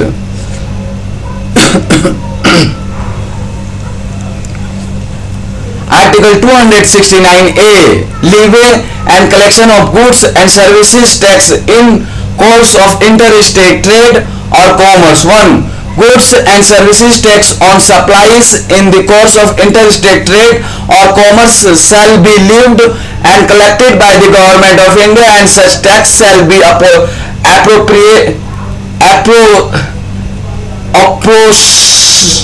apportioned between the union and the states in the manner as may be provided by Parliament by law on the recommendation of the Goods and Services Tax Council.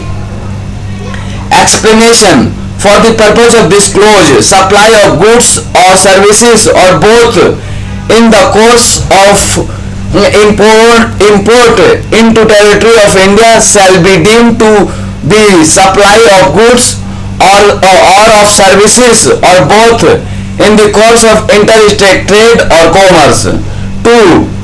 The amount appropriated to a state under clause 1 shall not form part of the consolidated fund of India. 3. Where an amount collected as tax levied under clause 1 has been used for payment of the tax levied by the state under Article 246A, such amount shall not form a part of consolidated fund of India. 4. Where an amount collected as tax levied by the state under Article 246A has been used for payment of tax levied under clause 1, such amount shall not form part of consolidated fund of the state. 5. Parliament may by law formulate the principles for determining the place of supply and when a supply of goods or of services or both take place in the course of interstate trade or commerce.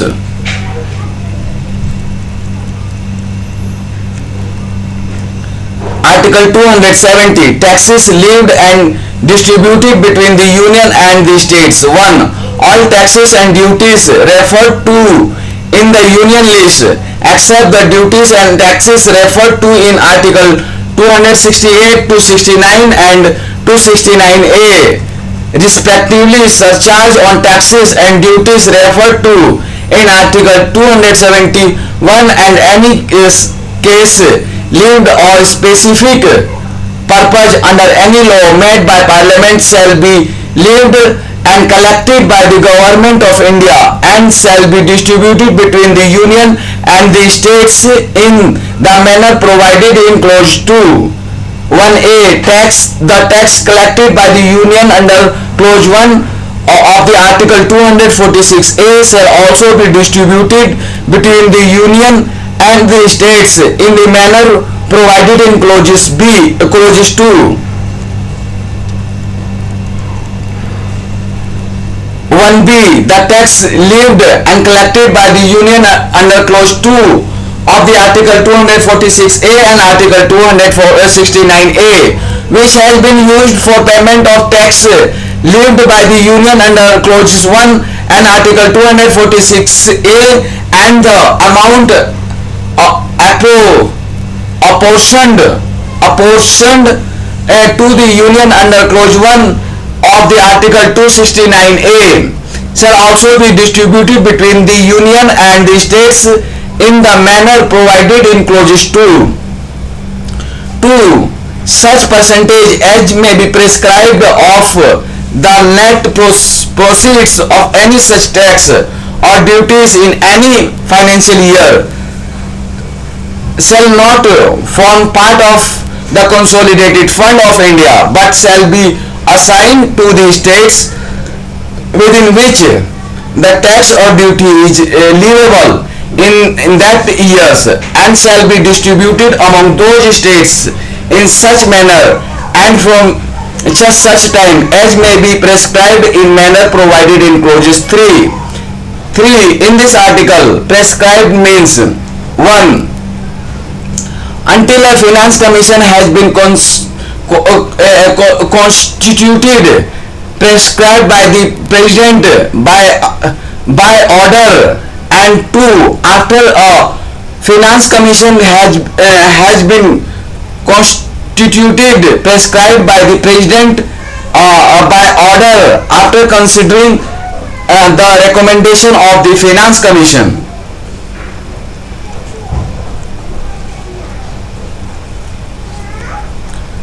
Article 271. Surcharges on certain duties and taxes for a purpose of the Union. Notwithstanding anything in Article 269 and 270, Parliament may at any time increase any of the duties of taxes referred to in those articles except the goods and services tax under Article 246A by the surcharge for the purpose of the Union, and the whole proceeds of any such surcharges shall form part of the Consolidated Fund of India. Article 272. Taxes which are levied and collected by the Union and may be distributed between the Union and the States, omitted by the Constitution 8th Amendment Act 2000, Section 4. Article 273. Grants in lieu of export duty on jute and jute products. 1. There shall be charge on the Consolidated Fund of India in each year as grants in aid of the revenues of states of Assam, Bihar, Odisha and West Bengal in lieu of assignment of any share of the net proceeds in each year of export duty on jute and jute products to those states, such sums as may be prescribed. 2. The sums so prescribed shall continue to be charged on the Consolidated Fund of India so long as any export duty on jute or jute products continues to be levied by the Government of India or until the expiration of 10 years from the commencement of this Constitution, whichever is earlier. 3. In this article, the expression prescribed has the same meaning as in Article 270.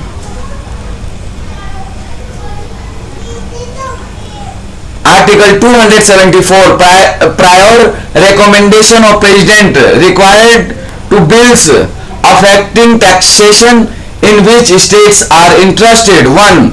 No bill or amendment which impose or varies any tax or duties in which states are interested or which varies the meaning of the expression agricultural income as defined for the purpose of the enactments relating to Indian income tax or which affects the principles on which under any of the foregoing provisions of this chapter monies are on may be distributed to the states or which imposes any such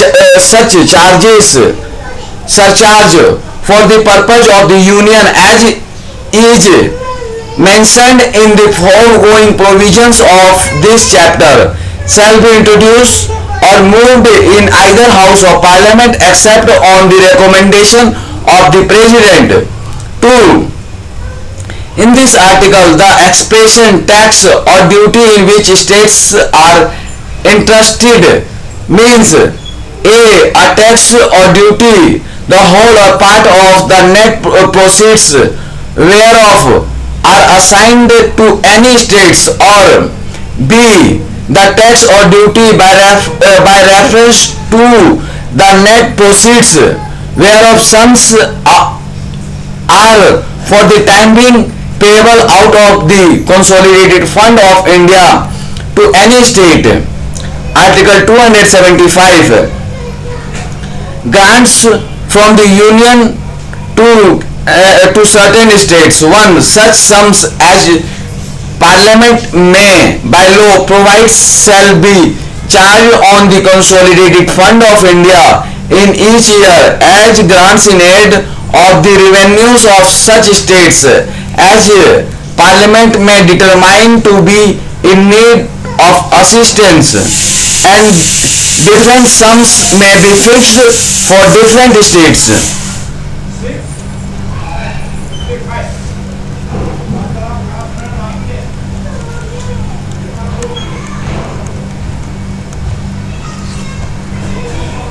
Provided that there shall be paid out of the consolidated fund of India as granted aid of the revenues of a state such capital and recurring sum as may be necessary to enable that state to meet the cost of such schemes of development as may be undertaken by the state with the approval of the Government of India for the purpose of promoting the welfare of the scheduled tribes in the states or raising the level of administration of the scheduled areas therein to that of the administration of the rest of the areas of the state.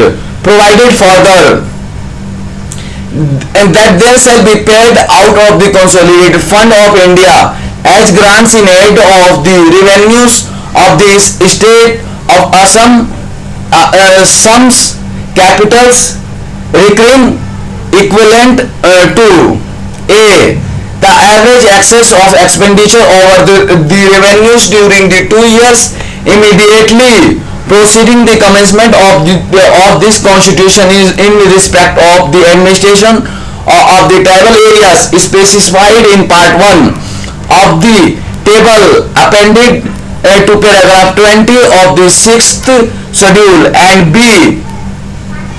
the cost of such scheme of development as may be undertaken by the state with the approval of the Government of India for the purpose of raising the level of administration of the said areas to the areas to that of the administration of rest of the areas of the state.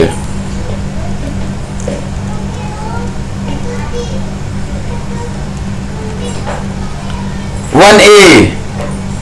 On and from the formation of the autonomous state under Article 244A. 1.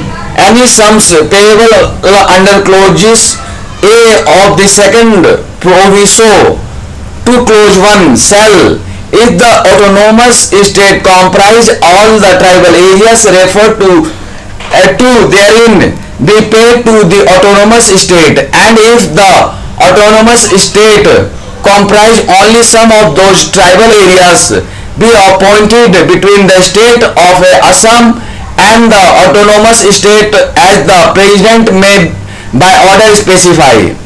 2. They shall be paid out of the consolidated fund of India as granted aid of the revenues of the autonomous state sums, capital and recurring equivalent to the cost of such schemes of development as may be undertaken by the autonomous state with the approval of the government of India for the purpose of raising the level of administration of the state to that of the administration of the rest of the state of Assam. 2. Until provision is made by the Parliament under clause 1, the powers conferred on Parliament under that clause shall be exercisable by the President by order, and any order made by the President under this clause shall have effect subject to any provision so made by the Parliament, provided that after a finance commission has been constituted, no order shall be made under this clause by the President except after considering the recommendation of the finance commission.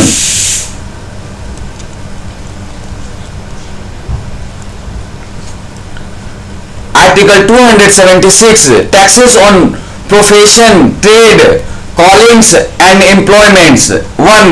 Notwithstanding anything in Article 246, no law of the legislature of the state relating to taxes for the benefit of state or of the municipality, district board, local board or other local authority therein respect of profession, trades, calling or employments shall be invalid on the ground that it relates to a tax on income. 2. The total amount payable in respect of any one person to the state or to any one municipality, district board, local board or other local authority in the state by way of taxes on professions, trades, calling of employments shall not exceed 2,500 rupees per annum. 3. The power of the legislature of a state to make laws as aforesaid with respect to taxes on professions, trades, calling and employments shall not be construed as limiting in any way the power of Parliament to make laws with respect to taxes on income occurring from or arising out of professions, trade, calling and employments. Article 277. Savings. Any taxes, duties, cases or cesses or fees which immediately before the commencement of this constitution were being lawfully levied by the government of any state or by any municipality or other local authority or body for the purpose of the state, municipality, district or other local area may, notwithstanding that those taxes, duties, cesses or fees are mentioned in the union list, continue to be levied and to be applied to the same purpose until provisions to the contrary is made by the Parliament by law.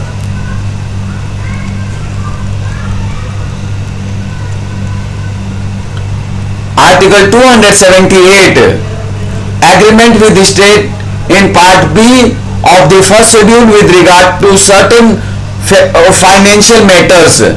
REP by the Constitution 7th Amendment Act 1956, Section 29 and SCH. Article 279, calculation of net proceeds, etc. 1.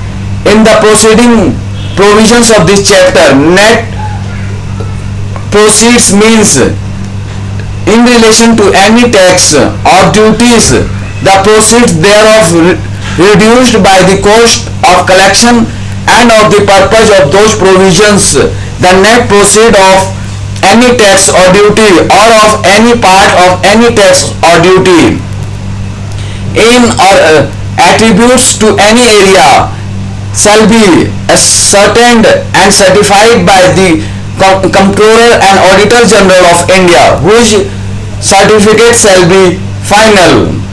2. Subject as aforesaid and to any other express provisions of this chapter or law made by the Parliament or an order of the President, may in any case where under this part the proceeds of any duty or tax are or may be assigned to any state, provided for the manner in which the proceeds are to be calculated, for the time from or at which, and the manner in which any payments are to be made for the making of adjustments between one financial year and another, and for any other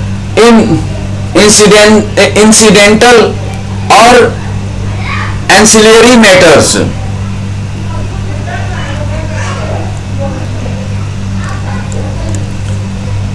Article 279A, Goods and Services Tax Council. 1.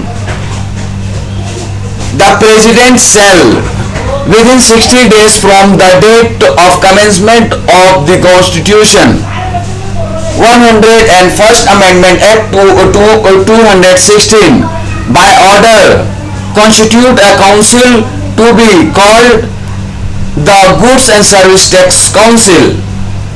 2. The Goods and Service Tax Council shall consist of the following members, namely: A. The Union Finance Minister Chairperson. B. The Union Minister of State in charge of Revenue or Finance member. C. The Minister in charge of Finance or Taxation or any other minister nominated by each state government members. 3. The members of the Goods and Service Tax Council referred to in sub-clauses C or clauses 2 shall, as soon as may be, choose one amongst themselves to be the vice chairperson of the council for such period as they may decide. 4. The Goods and Service Tax Council shall make recommendation to the Union and the states on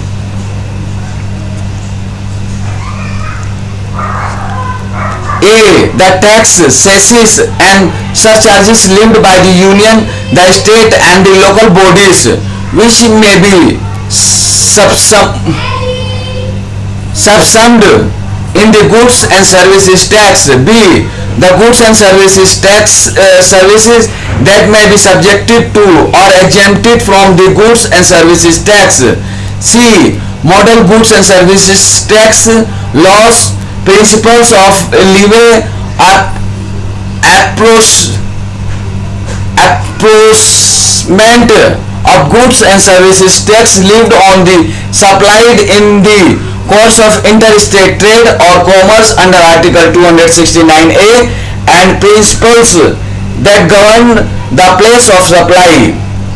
D.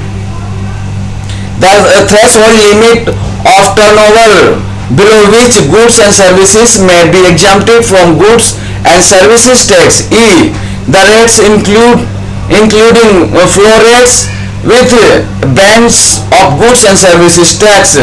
F. Any special rates or rates for special period to raise additional resources during any natural calamity or disaster. G. Special provision with respect to the state of Andhra Pradesh, Assam, Jammu and Kashmir, Manipur, Meghalaya, Mizoram, Nagaland, Sikkim, Tripura, Himachal Pradesh and Uttarakhand.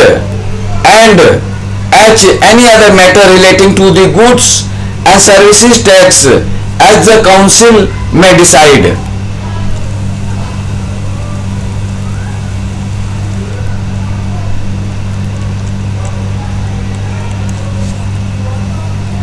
Five.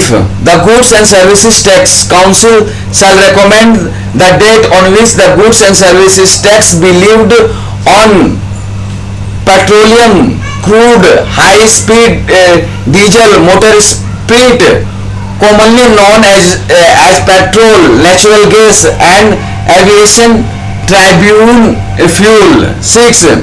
While discharging the functions conferred by this article, the Goods and Services Tax Council shall be guided by the need for the harmonized structure of goods and services tax and from the development of harmonized national market of goods and services. 7. One half of the total number of members of the Goods and Services Tax Council shall constitute the quorum and its meeting. 8. The Goods and Services Tax Council shall determine the procedure in the performance of its functions. 9. Every decision of the Goods and Services Tax Council shall be taken at the meeting by the majority of not less than 3/4 of the weighted votes for the members present and voting in accordance with the following principles, namely: A. The vote of the central government shall weightage of 1/3 of the total votes cast, and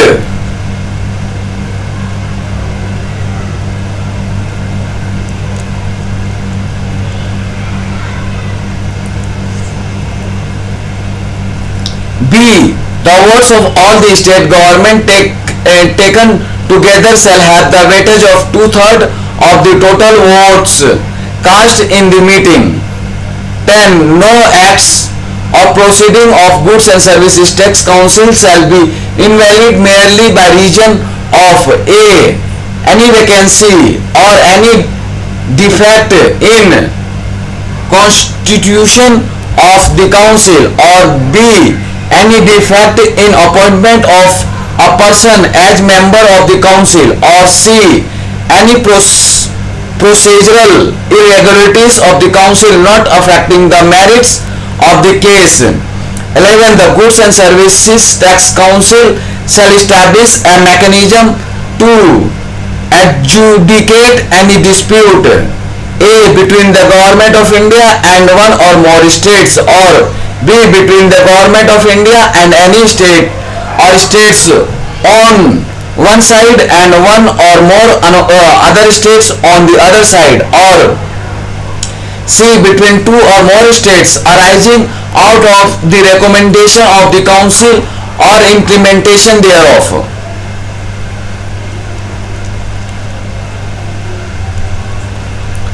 Article 280, Finance Commission. 1. The President shall, within 2 years from the commencement of this Constitution and thereafter, at the expiration of every 5th year or at such earlier time as the President considered necessary, by order constituted a Finance Commission, which shall consist of a chairman and 4 other members to be appointed by the President.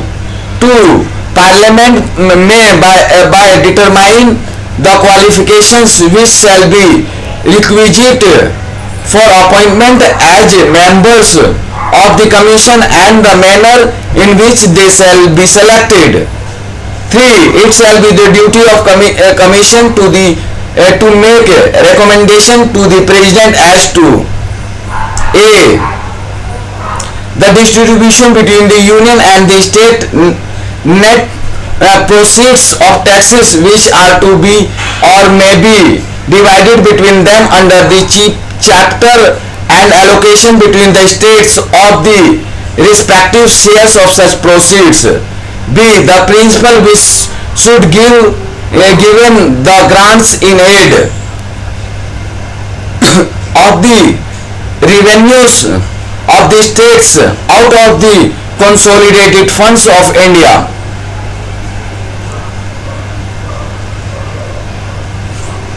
BB. The measures needed to augment of consolidated fund of the state to supplement the resources of the panchayats in the state on the basis of recommendation made by the Finance Commission of the state. C. Measures needed to augment the consolidated fund of the state to supplement the resources of the municipalities in the state on the basis of the recommendation made by the Finance Commission of the state. D.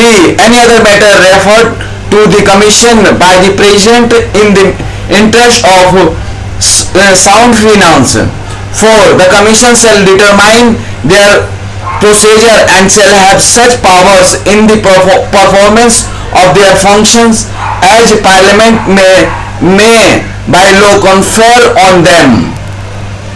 Article 281. Recommendation of the Finance Commission. The President shall cause every recommendation made by the Finance Commission under the provisions of this Constitution together with an explanatory memorandum as to the action taken thereon to be laid before such House of Parliament. Miscellaneous financial provisions.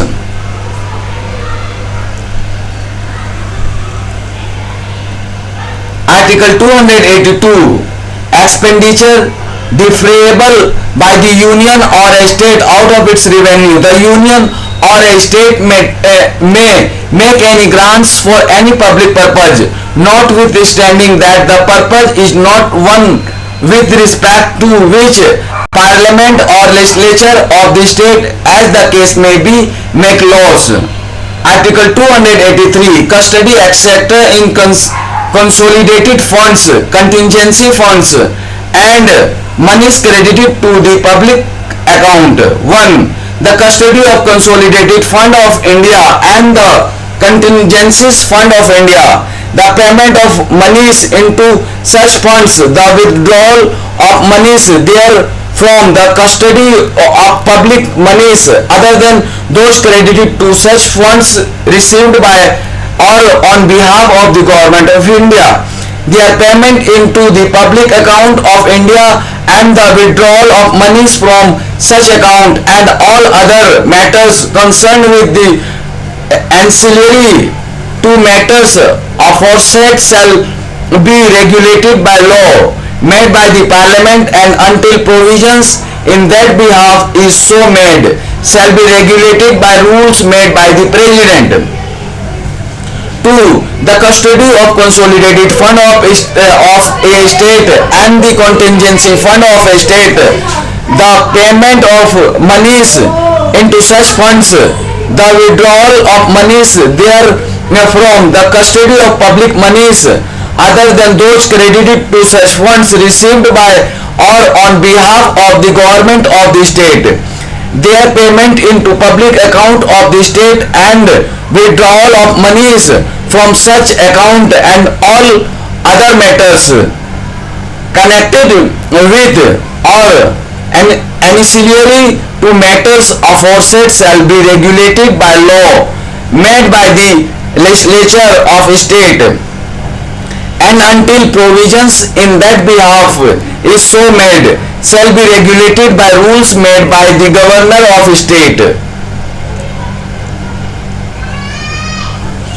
Article 284. Custody of suitors, deposits and other monies received by public servants and courts. All monies received by or deposit with any officer employed in connection with the affairs of the union or the states in his capacity as such other than revenues of public monies raised or received by the government of India or the government of state as the case may be, or b. any court within the territory of India to the credit of any case matter account of persons shall be paid into the public account of India or the public account of state as the case may be. Article 285. Exemptions of property of the Union from state taxation. 1. The property of the Union shall save in so far as Parliament may by law otherwise provides be exempted from all taxes imposed by a state or by any authority within a state. 2. Notwithstanding clauses 1 shall until Parliament by law otherwise provides prevent any authority within a state from levying any tax on any property of the Union to which such property was immediately before the commencement of this constitution liable, treated as liable so long as that the tax continues to be levied in that state. Article 246. Reservation as the imposition of tax on the sale or purchases of goods. 1. No law of a state shall impose or authorize to imposition of a tax on the supply of goods or of services of both where such a supply takes place, a. outside of state, or b. in the course of import of the goods and services or both into or export of goods or services or both out of territory of India. 2. Parliament may by law formulate principles for determining when a supply of goods or of services or both in any of the ways mentioned in clause 1. Article 287. Exemption from taxes on electricity. Save in so far the Parliament may by law otherwise provides no law of state shall impose or authorize the imposition of a tax on the consumption of sale of electricity, whether produced by the government or other persons, which is a. consumed by the government of India or sold to the government of India for consumption by the government, or b. consumed in the construction, maintenance or operation of any railway by the government of India or a railway company operating that railway, or sold to the government or any such railway company for consumption in the construction, maintenance and operation of any railway, and any such law imposing or authorizing the imposition of a tax on the sale of electricity shall secure that the price of electricity sold by the government of India for the consumption by the government or to any such railway company as aforesaid for consumption in the construction, maintenance and operation of any railway shall be less by the amount of the tax than the price charged to other consumers of a substantial quantities of electricity. Article 288. Exemption from taxation by states in respect of water or electricity in certain cases. 1. Save in so far as a president may by order otherwise provides no law of a state in force immediately before the commencement of this constitution shall impose or authorize to imposition of tax in respect of any water or electricity stored, generated, consumed, distributed or sold by any authority established by any existing law or law made by Parliament for regulating or developing any interstate river or river valley.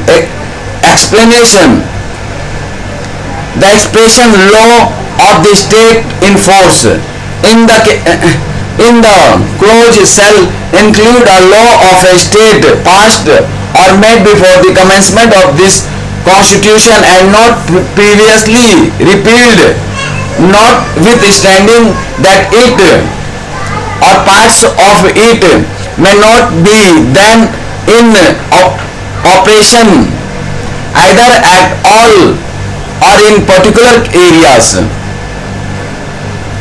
2. The legislature of a state may by law impose or authorize to imposition of any such taxes as is mentioned in clause 1, but no such law shall have any effect unless it has effect having been reserved for the consideration of the President, received his assent, and if any such law provides for the fixation of the rates and other incidents of such tax by means of rules or orders to be made under the law by any authority, the law shall provides for previous consent of the President being obtained to the making of any such rule or order.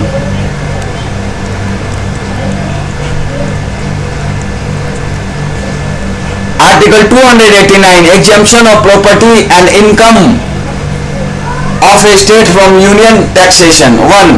The property and income of a state shall be exempted from union taxation. 2. Nothing in clause 1 shall prevent the union from imposing or authorizing the imposition of any tax to such extent, if any, as Parliament may by law provides in respect of a trade or business of any kind carried on by or on behalf of the government of a state, or any operations connected therewith, or any property used or occupied for the purpose of such trade or business, or any income occurring or arising in connection therewith. 3. Nothing in clause 2 shall apply to any trade or businesses or to any class or trade or businesses which Parliament may by law declare to be incidental to the ordinary functions of the government. Article 290, adjustment in respect of certain expenses and pensions. Whether under the provisions of this constitution the expenses of any court or commission or the pension payable to or in respect of a person who has served before the commencement of this constitution under the crown in India or after such commencement in connection with the affairs of the union or of a state, or charged on the consolidated fund of India or the consolidated fund of a state, then if a. In the case of change or the consolidated fund of India, the court or the commission serves any of the separate needs of a state, or the person has served wholly or in a part connection with the affairs of a state, or b. In the case of a charge or the consolidated fund of a state, the court or the commission serves any of these separate needs of the union or another state, or the person has served wholly or the part in connection with the affairs of the union or another state. There shall be charged on and paid out the consolidated fund of a state, or as the case may be, the consolidated fund of India or the consolidated fund of other state. Such contribution in respect of the expenses or pensions as may be agreed or as may be default of agreement be determined by by an arbitrator to be appointed by the Chief Justice of India.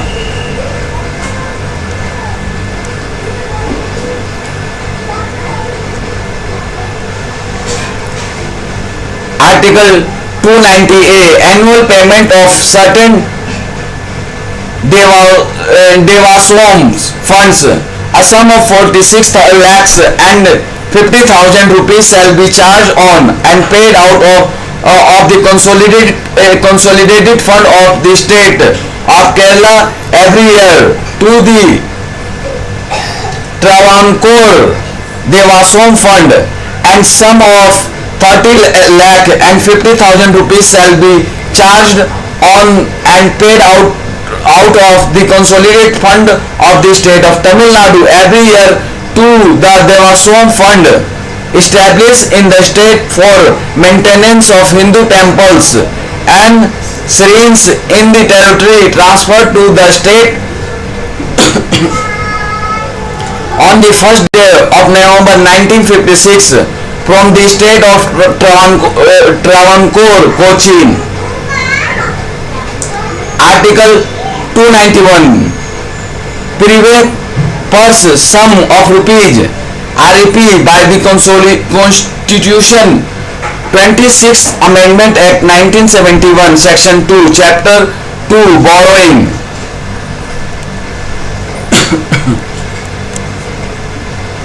Article 292 Borrowing by the Government of India.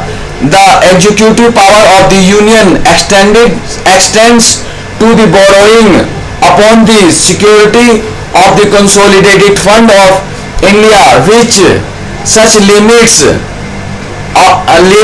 if any as may from time to time be fixed by the Parliament by law, and to the giving of grantee within such limits if any age may be so fixed. Article 293 Borrowing by states. 1.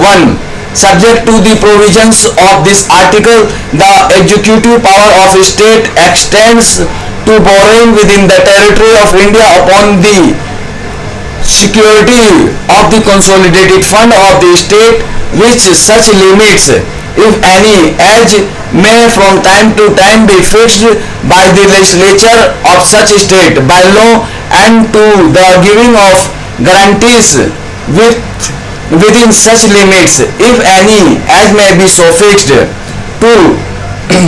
The government of India may, subjected to such condition as may be laid down by or under any law made by the Parliament, make loans to any state or so long as any limits fixed under Article 292 are not exceeded, giving guarantees in respect of loans raised by any state and any sums required for the purpose of making such loans shall be charged on the consolidated fund of India.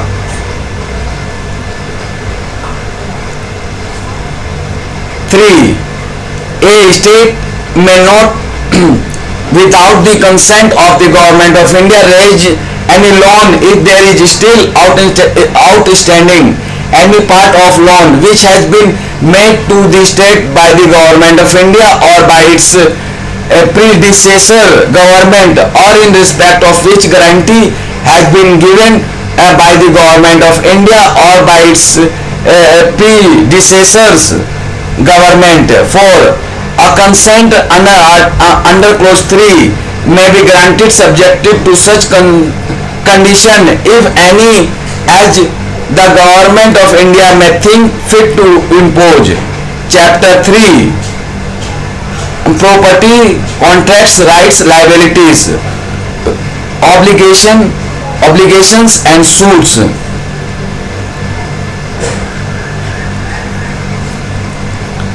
Article 294 succession to property, assets, rights, liabilities, and obligation in certain cases as form the commencement of this constitution. A. All property and assets which immediately before such commencement were vested in His Majesty for the purpose of the government of a dominion of India, and all properties and assets which immediately before such commencement were vested in His Majesty for the purpose of the government of each governor, province shall vest respectively in the union and corresponding state. And B. All rights, liabilities and obligation of government of a dominion of India and of the government of each governor's province, whether arising out of any contract or otherwise, shall be the rights, liabilities and obligation respectively of the government of India and the government of each corresponding state, subject to any adjustment made or to be made by regions of the creation before the commencement of this constitution of the dominion of Pakistan or the province of West Bengal, East Bengal, West Punjab and East Punjab.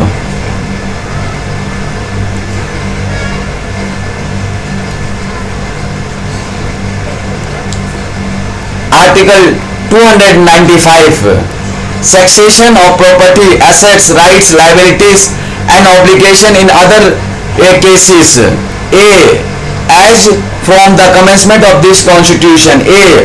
All property and assets which immediately before such commencement were vested in any Indian state corresponding to the state specified in Part B of the first schedule shall vested in the union if the purpose for which such property and assets were held immediately before the such commencement will thereafter be purpose of the union relating to any matter of the matters enumerated in the union list. And B.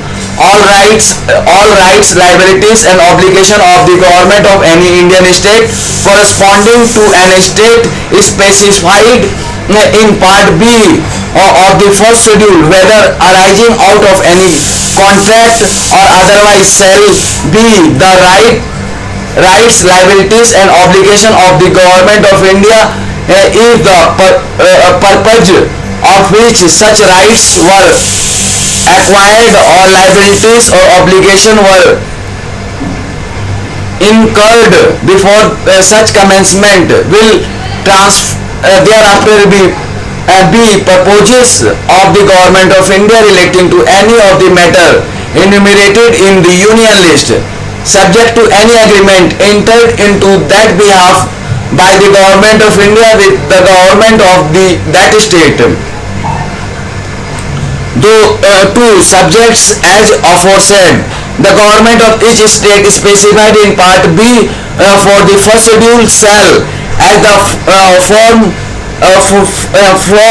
the commencement of this constitution, be the successor of the government of the corresponding Indian state as regards all property and assets and all rights, liabilities and obligation, whether arising out of any contracts or otherwise, other than those referred in clause 1.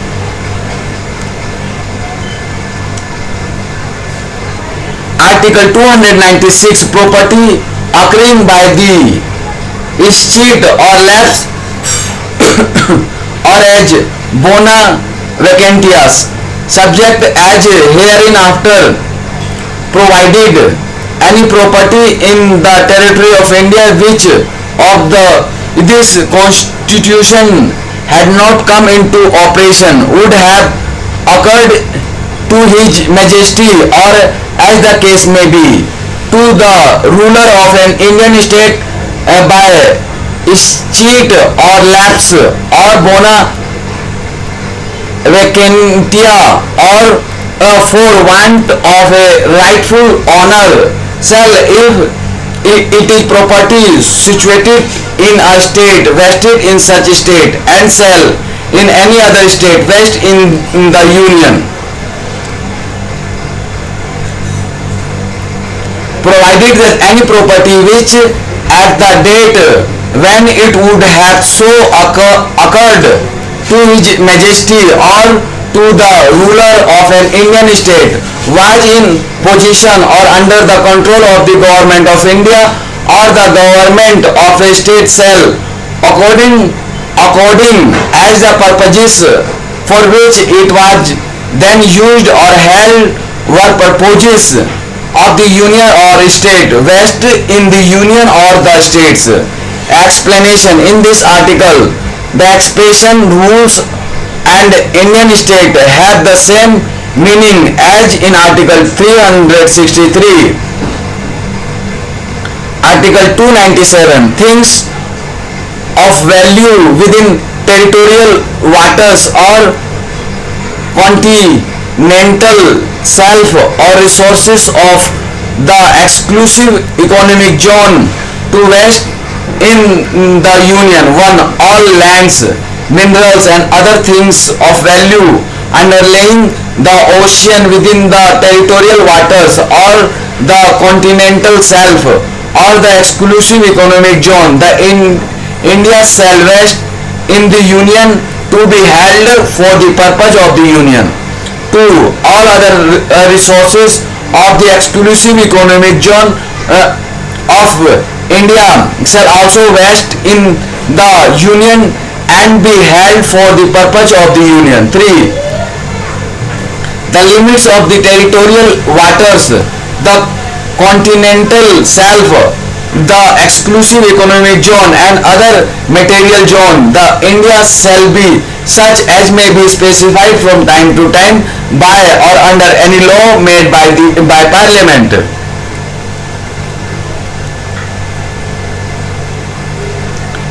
Article 298, power to carry on trade, etc. The executive power of the union and each state shall extend to the carrying on of any trade or businesses and to acquisition, holding and disposal of property and to making contracts for any purpose, provided that a. The said executive power of the union shall, in so far as such trade or business of or such purpose is not one with respect to which Parliament may make laws, be subject in each state to legislation by the state, and b.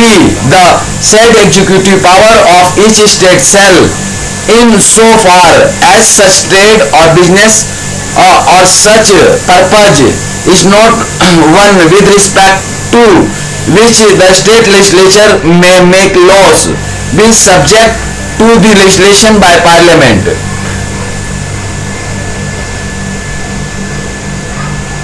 Article 299, contracts. 1.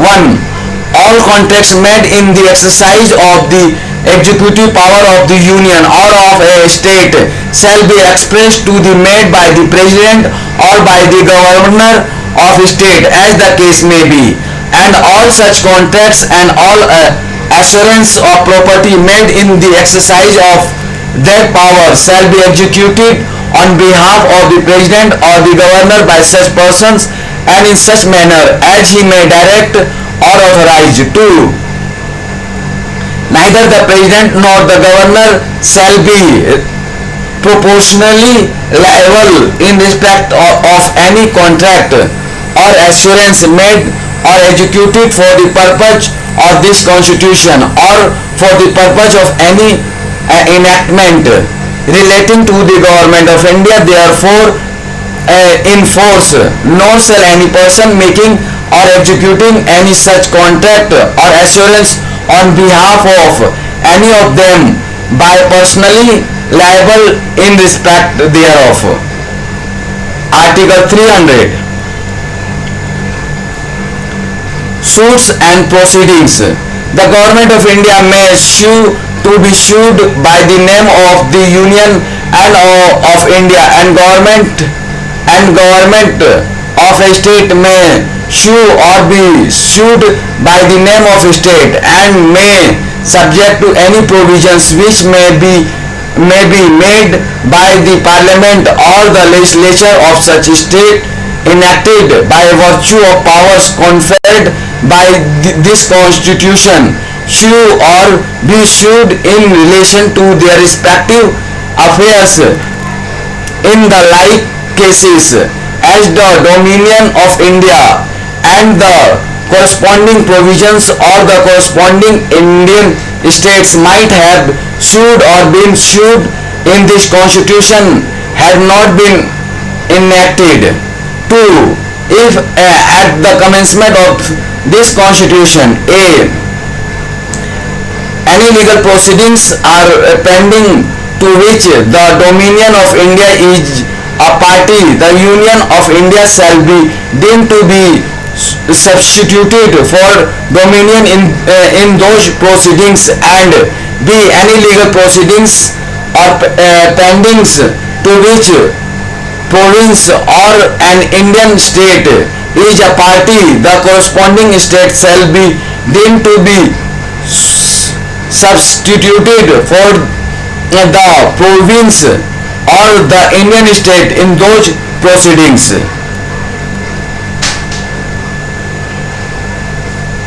The Constitution of India, Chapter 6, Right to Property, Article 300A, person not to be deprived of property saved by authority of law. No person shall be deprived of his property saved by authority of law.